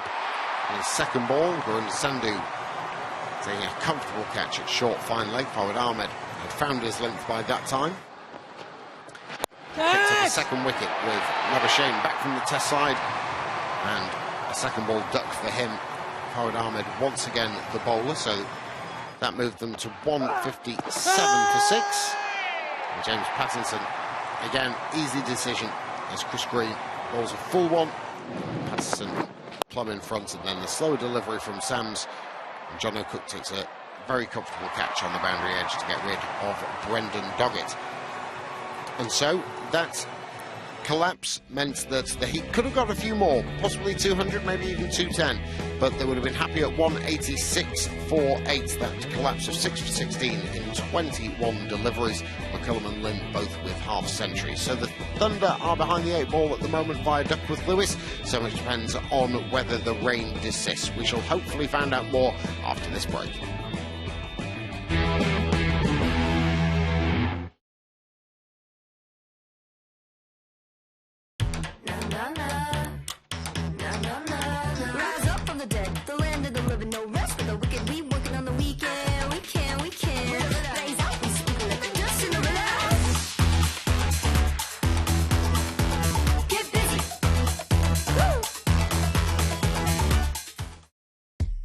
Independent design? We've got loads of it. Made for snoozing, made for second helpings, and it's on sale at mate.com. Now up to 40% off. From the moment your journey begins, we're with you all the way. New places, new adventures, new friends, perfect moments shared. Create your perfect moment with Titan Travel, the escorted tour specialists. Book your award-winning holiday before the 31st of January with a deposit starting from just £40. Search Titan Travel today. At all protected. I've always dreamed of sitting ringside at the football, huh? Look at this guy. He's like a thoroughbred. I don't know whether I should watch him play or give him a sugar lump. No matter. I got him down for a double. The match today and the 420 at Aintree. Meet.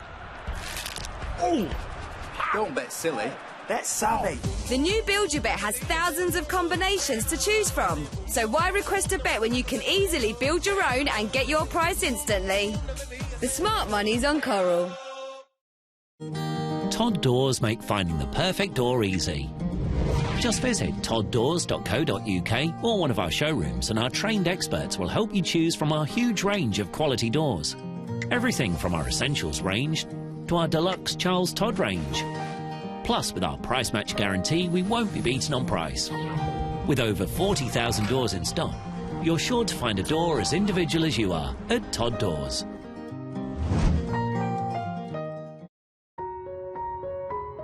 In a way, it's all a matter of time.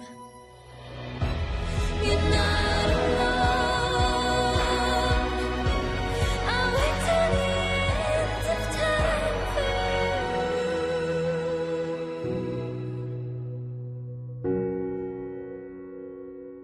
Lloyds Bank, by your side.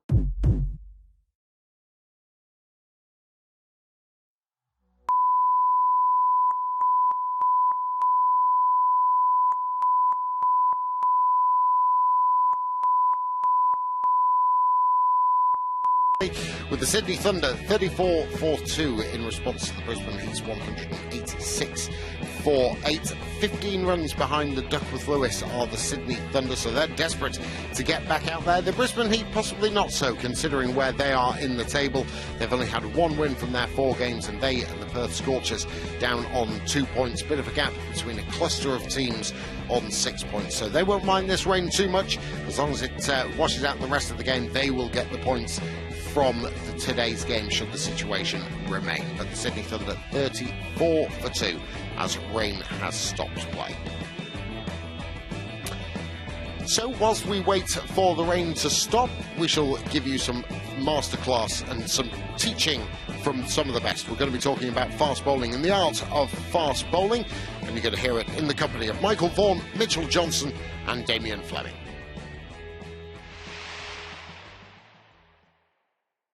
Right, time to talk about the art of fast bowling, skillful bowling with Damien Fleming and Mitchell Johnson. We're joined by Lauren, Lewis and Harvey. They play cricket in the local area. I will say Lewis is from Huddersfield. Decided to move to Perth. No idea why. Anyway, fast bowling, Mitch. Just give us what it is that you require to be a fast bowler. Well, to be a fast bowler, I think you have to have a little bit of height, but that's not always the case. There are some quicks around. Jai Richardson here at the Perth Scorchers is quite short, can bowl quick. Brett Lee was probably just a bit shorter than me and bowled extremely fast. I think you are born with that trait, being a fast bowler. But you can work on getting quicker, and that's basic techniques and keeping it really simple. So your run-up is really important for a fast bowler. Your front arm, pulling that down and finishing off is really important for a fast bowler, and being able to bend your back as well is really important. So there's a couple of key things, but keeping it really simple. But what these kids here, Lauren, you're 10 years of age, Lewis? 11. Harvey, 9. When was it that you decided that you wanted to bowl fast? I think always. I remember seeing Curtly Ambrose bowl when I was a young kid, and you go out in the backyard and you'd emulate the action of his arms everywhere, and obviously that wasn't the right way to do it. But everyone is different. I wasn't perfect as a bowler, but I worked on the basics, and that's the most important thing. So a youngster for me in the backyard with a taped up tennis ball. But just on that, Mitch, what about the run-up? It's so important. Just saying you're coaching bowlers now. What do you say about the run-up and the keys to that?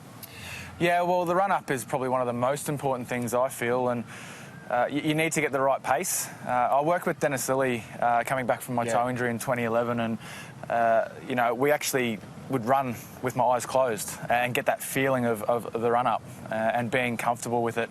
So the right pace is really important. Brett Lee used to sprint in, and he would hit the crease, and that front leg you'd load that front leg up and really go over it. For me, it was a little bit slower, finding the right pace so I was balanced at the crease.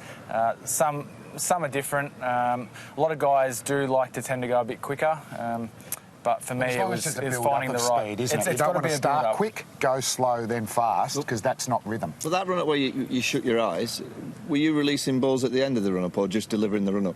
No, I'd have the ball in my hand, so I'd have the same feeling running around. I actually ran around with a ball in my hand at nights because I was embarrassed, but I needed to do it with the ball so I could feel natural. Can you just explain that again? You ran around with the ball in your hand at night?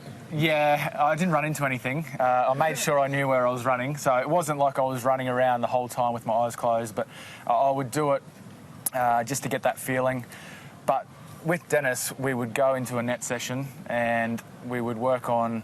I would start at the bowler's crease and work back from there. And what we'd do is we'd go through it about 10 times and we'd land probably pretty similar to where you'd mark your run-up in the end. So for me, it was about 26 metres 60. And, yeah, well, that's how we found out that was my perfect run-up. So when you were running in with your eyes closed, Dennis was measuring how far you were going. Yeah. So it was like to get when you got your eyes closed, you're just running as many steps as you feel comfortable to release the ball. And then you measure the run-up from where you started to where you landed. So I'd run, and then... pretend to release the ball. He would mark spots. So it was pretty close, and we sort of worked out what was the perfect But Dennis length. has always talked that's about a good way to measure your run-up.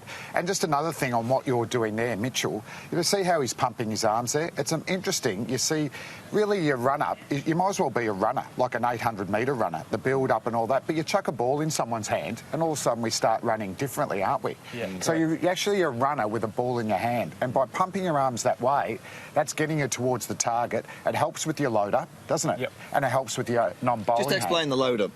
So the load-up is obviously with your bowling hand.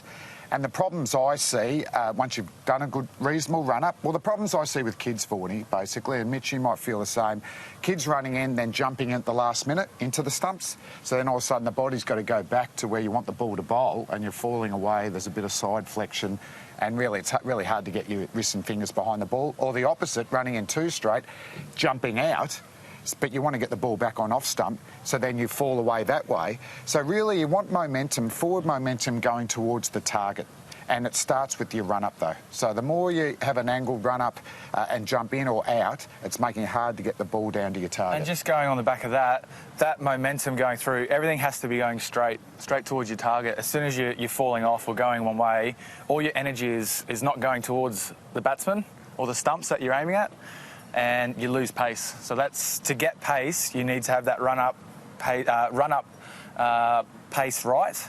You balance at the crease and making sure that you're going through to the target. So if you're balanced on your takeoff step after you run up, things should go pretty well. If you're unbalanced on your takeoff step, all of a sudden that's when you can jump off the target there. And just one more point, you know, with what you were working with Dennis, and that was pre that Ashes 2013-14, so the results were fantastic. What else about your action? You know, at times we felt like sometimes your non-bowling arm would be going out to cover as opposed to vertical. You know, did you work on those type of things? Yeah, well, there was a couple of little technical issues. I'd sit on my back leg for too long, and then doing that, I would dip down and then I'd have to pull out. So then my body's going towards square leg, and then so all my energy is going away again. And then I lose consistency as well because I've had to pull out. My arm path is coming lower, so my release point is in a different position all the time. Instead of being up and over in a pretty high position.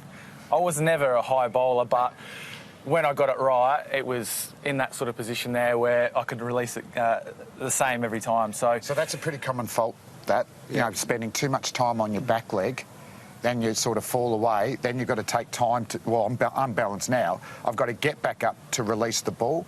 So even for young kids, if you get your run up right, get off that back foot as quick as you can with a strong front arm towards the target, and at worst, your accuracy is going to be okay. So we've talked about pace, run up, you know, the action. What about the swing and the movement? How do kids of this age start moving the ball? Straight away, I don't like what you're doing. What am I doing? Well, straight away, your fingers are too close together. OK, so you've got to be a little bit wider? I like a little bit of a wider grip. This, so you look at the way that we're all standing here. We don't stand here like this because that's not balance, is it? Most of us will stand like this because we want good stability. Ideal when you're releasing the ball, you obviously want the seam to be stable that way. So I liked, but if you're swinging the ball with ever grip, you keep with it. But I see a lot of kids as well, you know, with this close grip like Michael Vaughan. That's why he wasn't a swing bowler. And it's too easy for the ball to go either way that way. So I like the wider seam. It gives more stability. See that the thumb is actually on the seam. When I was young, it actually used to be that way, and I found that could actually take the seam off the axis there. So you're shining it up. You've got a nice wide grip here. And also, I've got a bit of a theory on this. This is not backed up by any science or anything like that, but hit the deck fast bowlers like Jason Gillespie and Glenn McGrath in my time, I've got a bit of a feeling that they used to actually push the ball out that way. Whereas if you see some of the great swing bowlers like Jimmy Anderson, Terry Alderman... Damien Fleming. Not going to go there.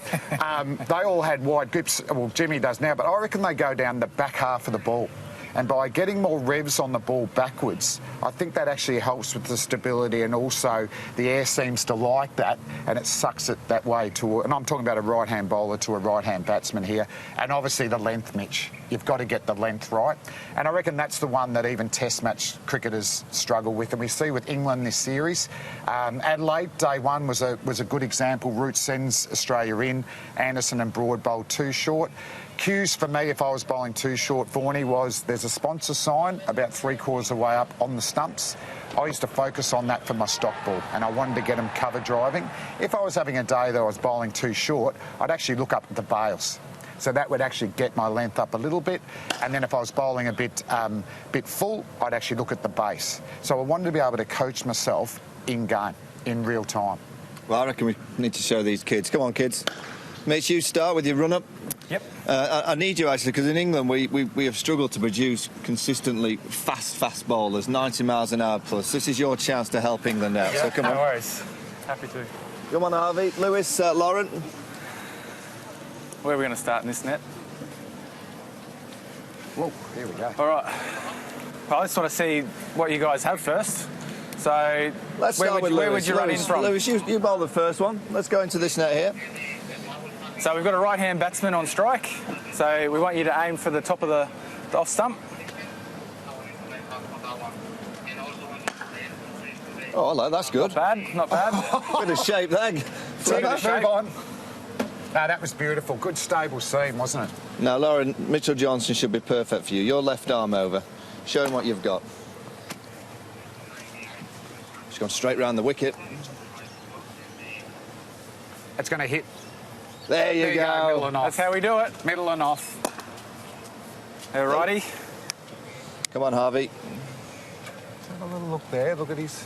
Happy with the grip, Flam? It's, yeah, look at that. Nice grip there. Get it up nice and full.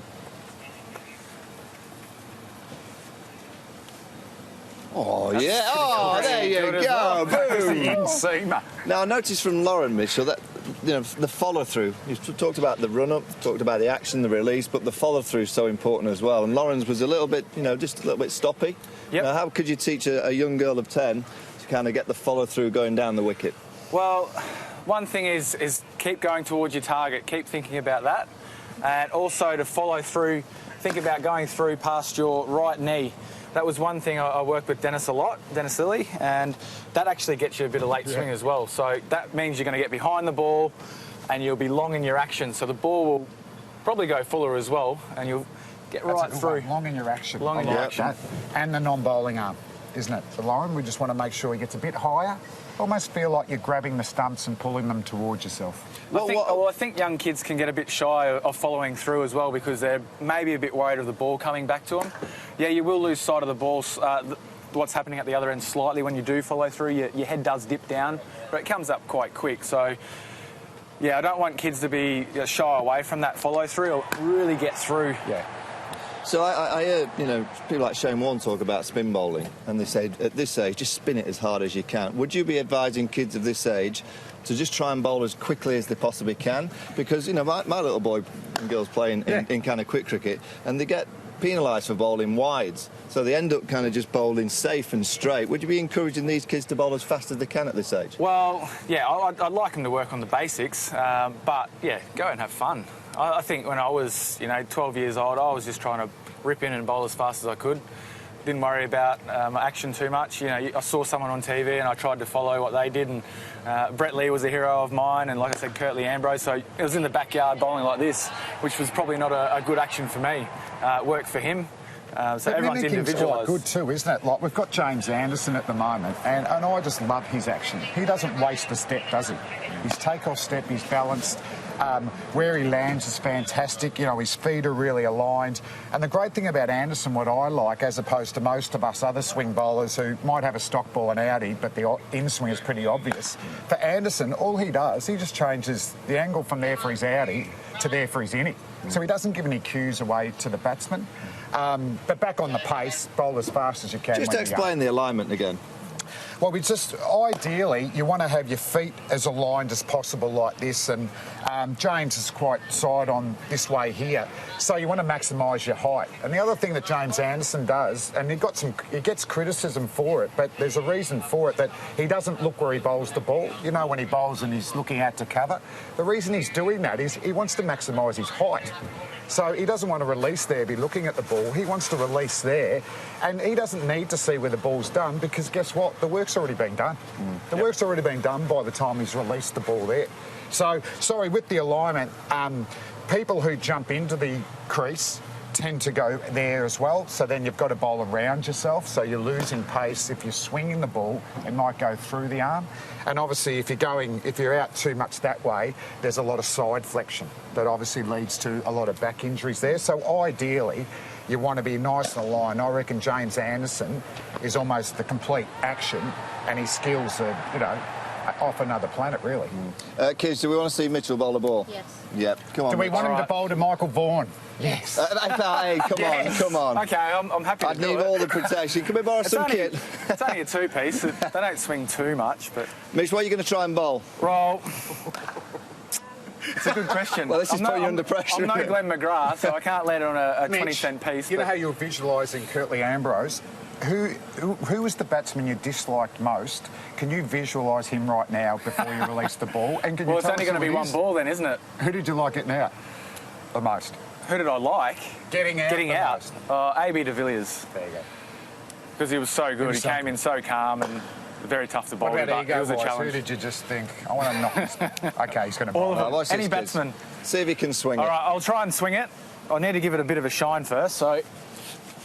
That's important, kids. Yep. Look after Keeping the ball. look after Crucial, it. that Fleming, isn't it? Yep. So, for me, when I would warm up, I would bowl to a left-hander because then I could get my action in a really good position. That feet alignment, that's the easiest way. So for a right-hander, a right-hand batsman was the easiest for them to warm up on because you get everything in a line. As soon as you go to, for me, a right-hand batsman, I have to come around a little bit more and change my setup. But I still do the same thing in the end, but it's just easier. I'll bowl to a left-hander. Left-handed batsman on strike. So if it goes down to the right, I'll say it's a right-hander, but... So what I do is I'll come in a little bit straighter with my line here. I'm thinking of going towards where the keeper would be standing. So I'm aiming for the keeper just outside off stump. This could hurt.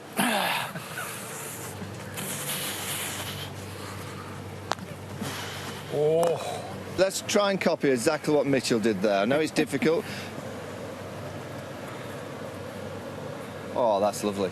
Comes out of the hand well. That is perfect. The only thing I'd say with the run-up starts to go a little bit towards that direction. Yeah. So going away from the stumps, but then sort of corrects it and then starts going towards the stumps, which is good. So really, it's just a waste of energy. You might as well waste of it, yeah. straight, Maybe it could start a little bit wider. Well, let's just tell him, Lewis. Pretty good.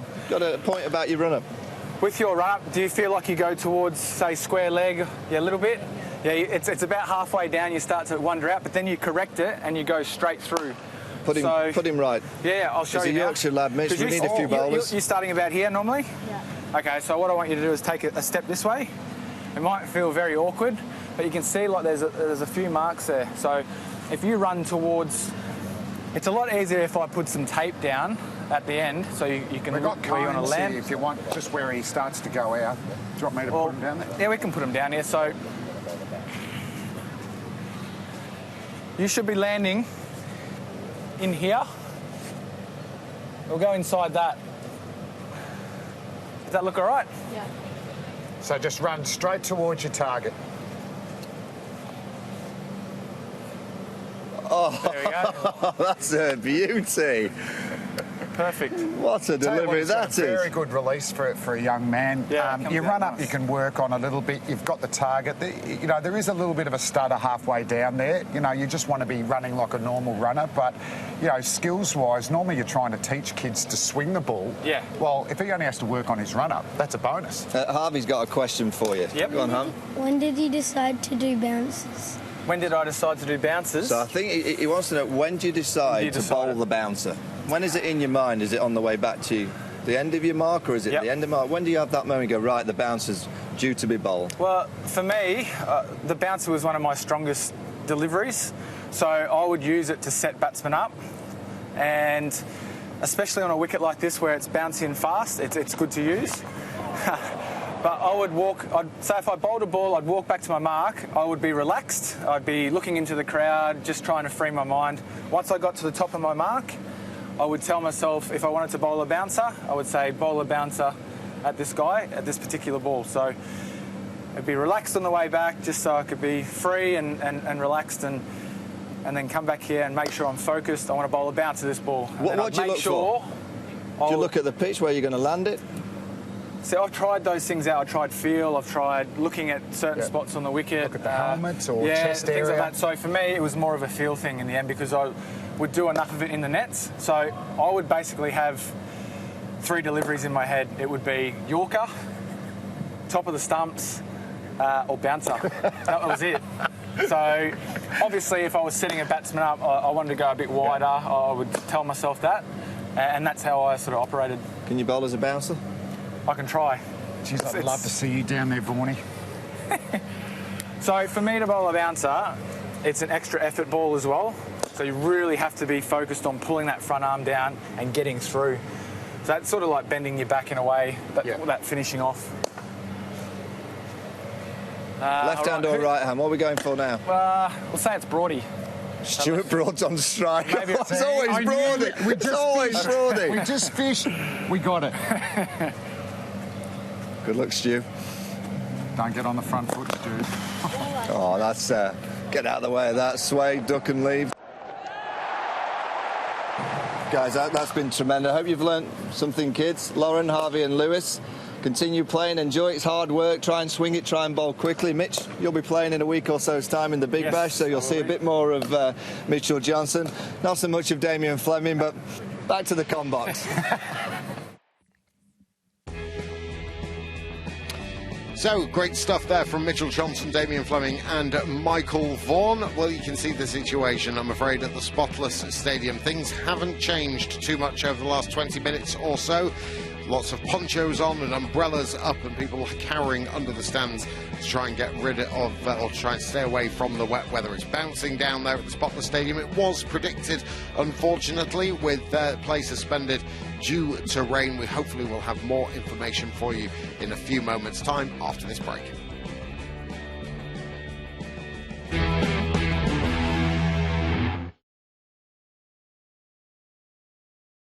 Turn it up so I can feel it.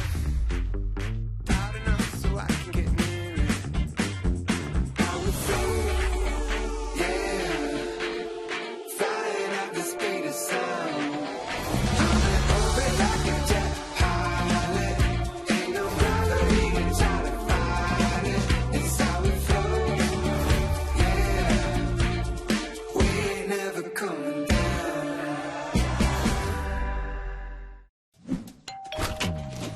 HelloFresh sends you on a delicious journey in the comfort of your own home, delivering all the fresh quality ingredients you need and easy-to-follow recipes.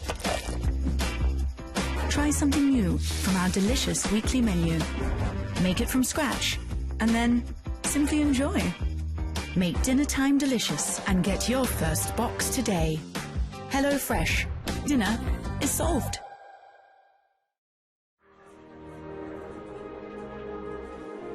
We start the day with a Colombian, a Guatemalan, or a piping hot Costa Rican.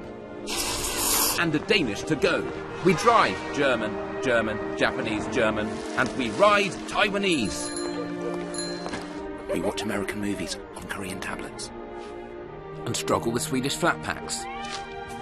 Our heroes hail from Chile, Argentina, Brazil, and often Belgium. We eat Chinese, Italian, Indian, and go Dutch. Some of our best friends are Mexican, Siberian, Hungarian, and French. Hey. We live on a wonderful little lump of land in the middle of the sea. But we are not an island. We are part of something far, far bigger.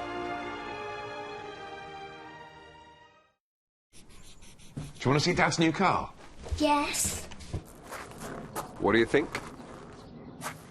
What's wrong? I don't like it. But it's got an all-wheel drive system that can take us almost anywhere. But it hasn't got any rockets. It has got a 5-star NCAP safety rating. It's one of the safest on the road. It's got to count for something, don't you think? But it's not this. It's a really reliable car. Maybe one day you'll get to drive it. Well, I like it. Take some time for you. When you choose a hand-picked hotel. Hand-Picked Hotels is a collection of the UK's finest country house hotels. Book before the end of January and enjoy dinner, bed and breakfast from just £159 for two. Hand-Picked Hotels, where moments last a lifetime.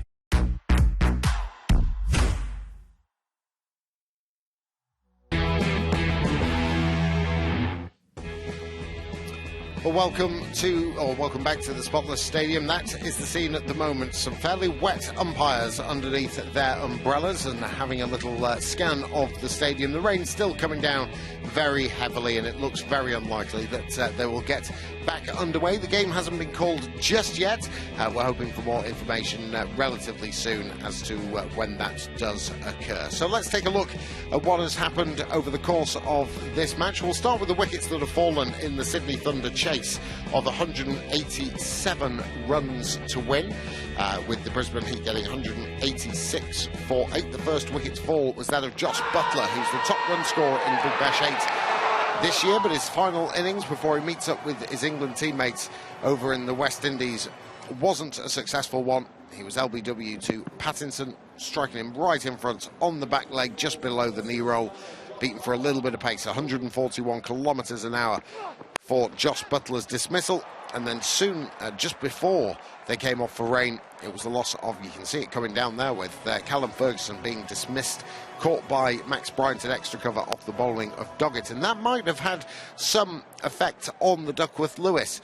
As it stands at this moment, they're 15 runs behind the rate. It just wonder with that Callum Ferguson dismissal if there would have been any change to that. So that's where the Brisbane Heat, where the Sydney Thunder were at the time when they were coming off, at 34 for 2 after 5.3 overs in response to 186 for 8. Well, it's a pretty steady total set by the Brisbane Heat. Could have been a few more, but it was nice to see Brendan McCullum back in the runs. He struggled so far this year, with just 30 runs being scored off 4 innings, and he took a little while to get used to the pace of the pitch. You could tell he was horribly out of form, playing and missing, just bottom edging and not quite moving the feet correctly.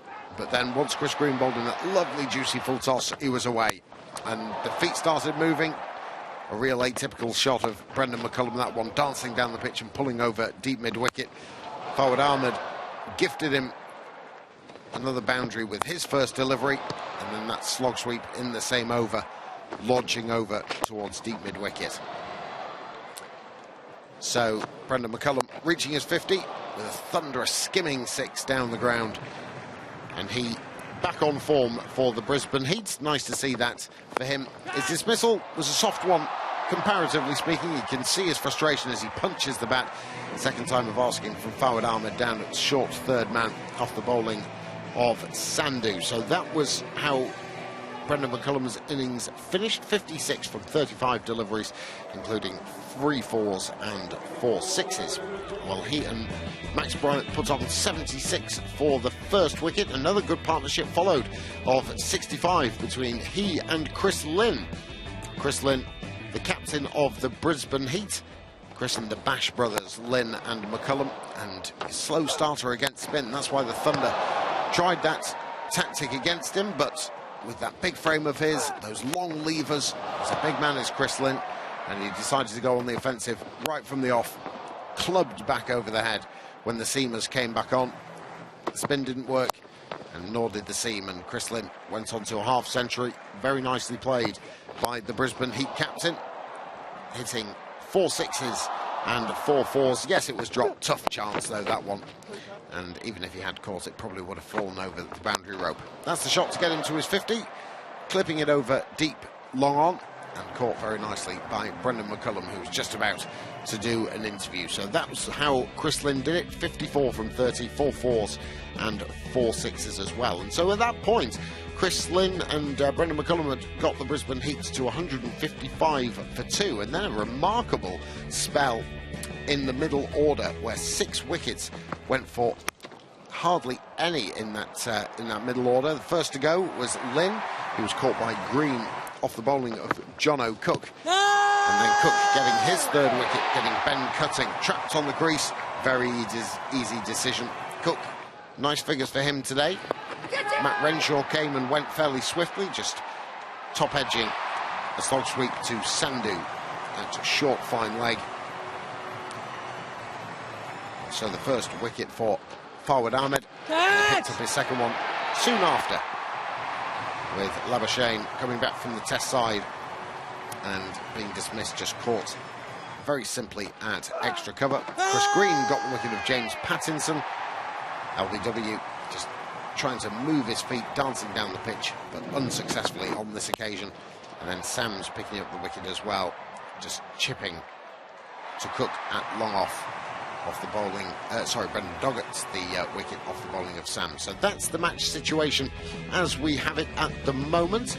We're still getting messages that it's delayed by rain. We haven't had an official calling off as it stands at the moment. They've still got a little bit of time to spare with the rain coming down, though. It is very, very heavy indeed. I'm looking at pictures from Sydney. It is not let up, and most of the crowd have actually gone home. A few hardy souls have stuck around under the covers and the roof of the Spotless Stadium, but unfortunately there is no stopping the rain. The covers are on, tarpaulin covers covering the pitch and the run-ups as well, but the outfield will be getting mighty greasy also. So that's the match situation.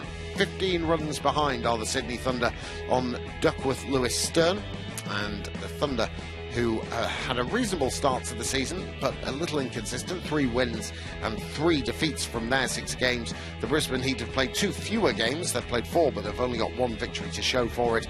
They should, with the rain continues, pick up their 2nd of the season and get them above the Perth Scorchers, and they will be rooted to the bottom of the table, and the Heat will be slowly getting back into that cluster of teams in the middle order, but it's still very early days in the Big Bash at the moment. The Heat 186 for 8 and the Sydney Thunder 34 for 2.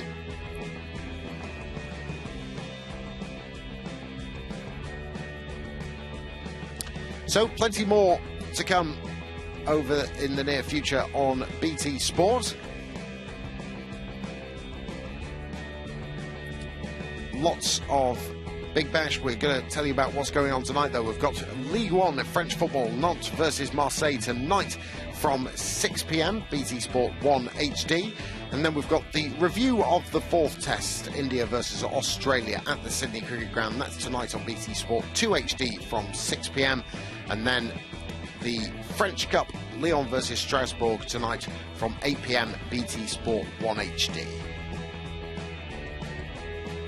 So disappointing scenes to finish off this match in the Big Bash. Think that the handshakes have happened and Brisbane Heat have won. We can tell you and confirm that the Brisbane Heat have won by 15 runs on the Duckworth Lewis Stern method. We look forward to your company next time for some more Big Bash on BT Sport, but for now, it's goodbye.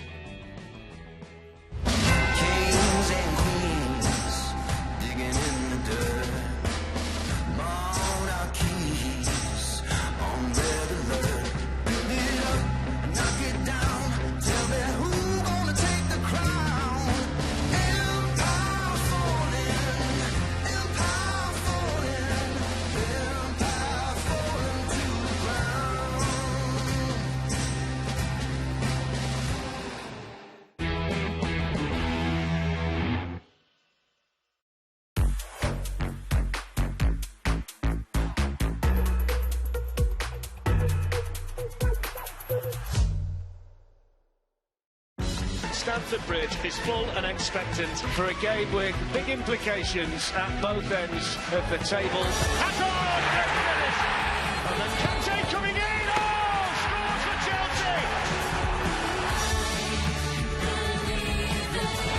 And it's the perfect start for Newcastle. Louise at Stamford Bridge bursts into life. I will keep on running from the wolves that chase.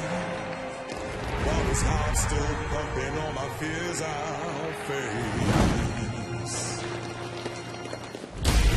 Saracens imposing themselves. Everybody's at it. Storming towards the corner. No one will stop them. And away they go, and over they go. Finished beautifully. Until I find my place. From moment your journey begins, we're with you all the way. New places, new adventures, new friends, perfect moments shared. Create your perfect moment with Titan Travel, the escorted tour specialists. Book your award-winning holiday before the 31st of January with a deposit starting from just £40. Search Titan Travel today. Atoll protected.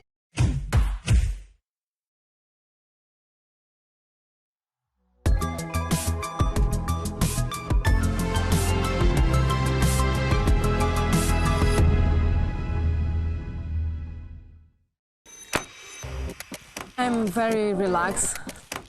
I think I'm nice and I can be funny. On the court I look very serious, but in normal life I'm not really serious.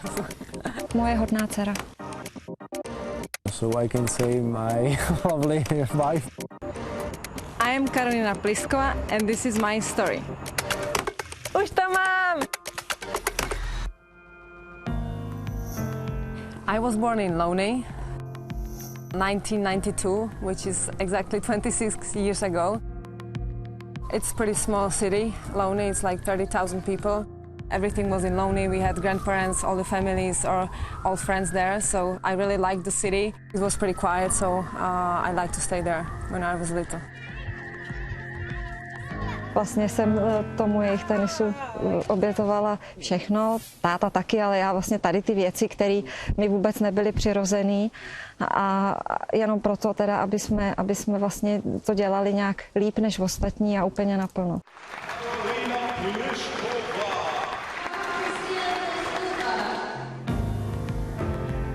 My twin sister, obviously, we were born together. She was first, she's 2 minutes older.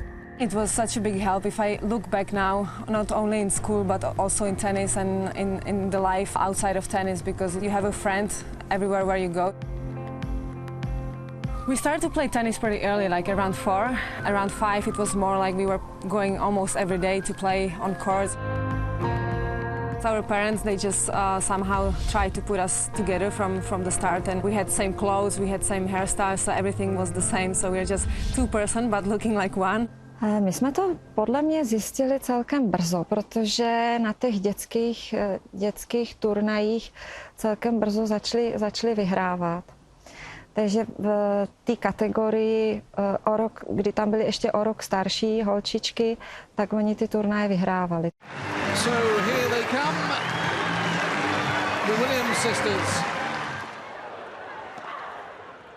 We were watching a lot of tennis in TV, not only like Czech people or Czech players, but the sisters Williams, because they were the only sisters there, and we were sisters trying to play tennis, so we were watching a lot of this. Two legends of the game. Magical. I think tennis really started this competitive thing because we just wanted to be better than the other one. I think this was what really gave us power to continue. We always went our way.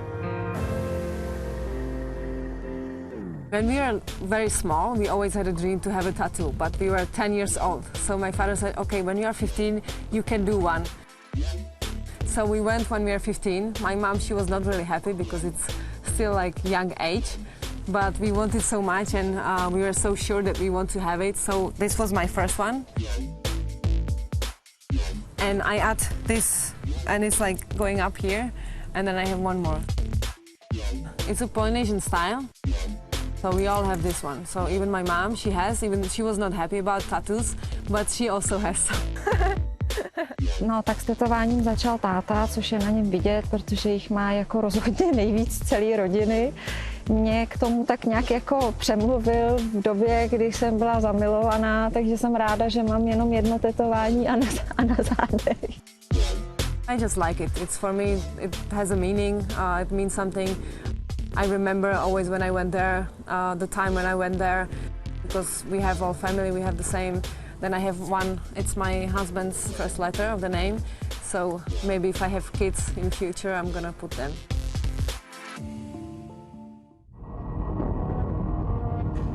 Ace Queen is one nickname, and the other nickname in Czech Republic especially is like Frozen Queen. She doesn't show any emotions. Professional and clinical performance. I feel like inside I'm different, but not always on the court. If I watch my videos, not always it's the way how I feel, but it's just how I behave. And my fans, I think they don't know this, but I was breaking a lot of rackets when I was about juniors and still like a kid. And I tried to change a little bit because it's not really nice. I don't think nobody likes it to watch. She has a lot of emotion. For example, if she loses, she is crying after the match in the locker room. Protože to je daný povahou člověka, že jo, někdo prostě dělá na kurtě kašpárka a někdo holt tam jako stojí a hraje a nedělá nic, ale myslím si, že vyhrát chtějí všichni stejně a někdy možná lidi typu holek možná i víc. She's smiling all the time, so if somebody see her and know her only from the court, she's very surprised that her behaving is very different. Even though I have some, like sometimes anger in me, or I'm upset, or I'm also excited if I play some good shot, I'm just trying to be relaxed and just to look normal.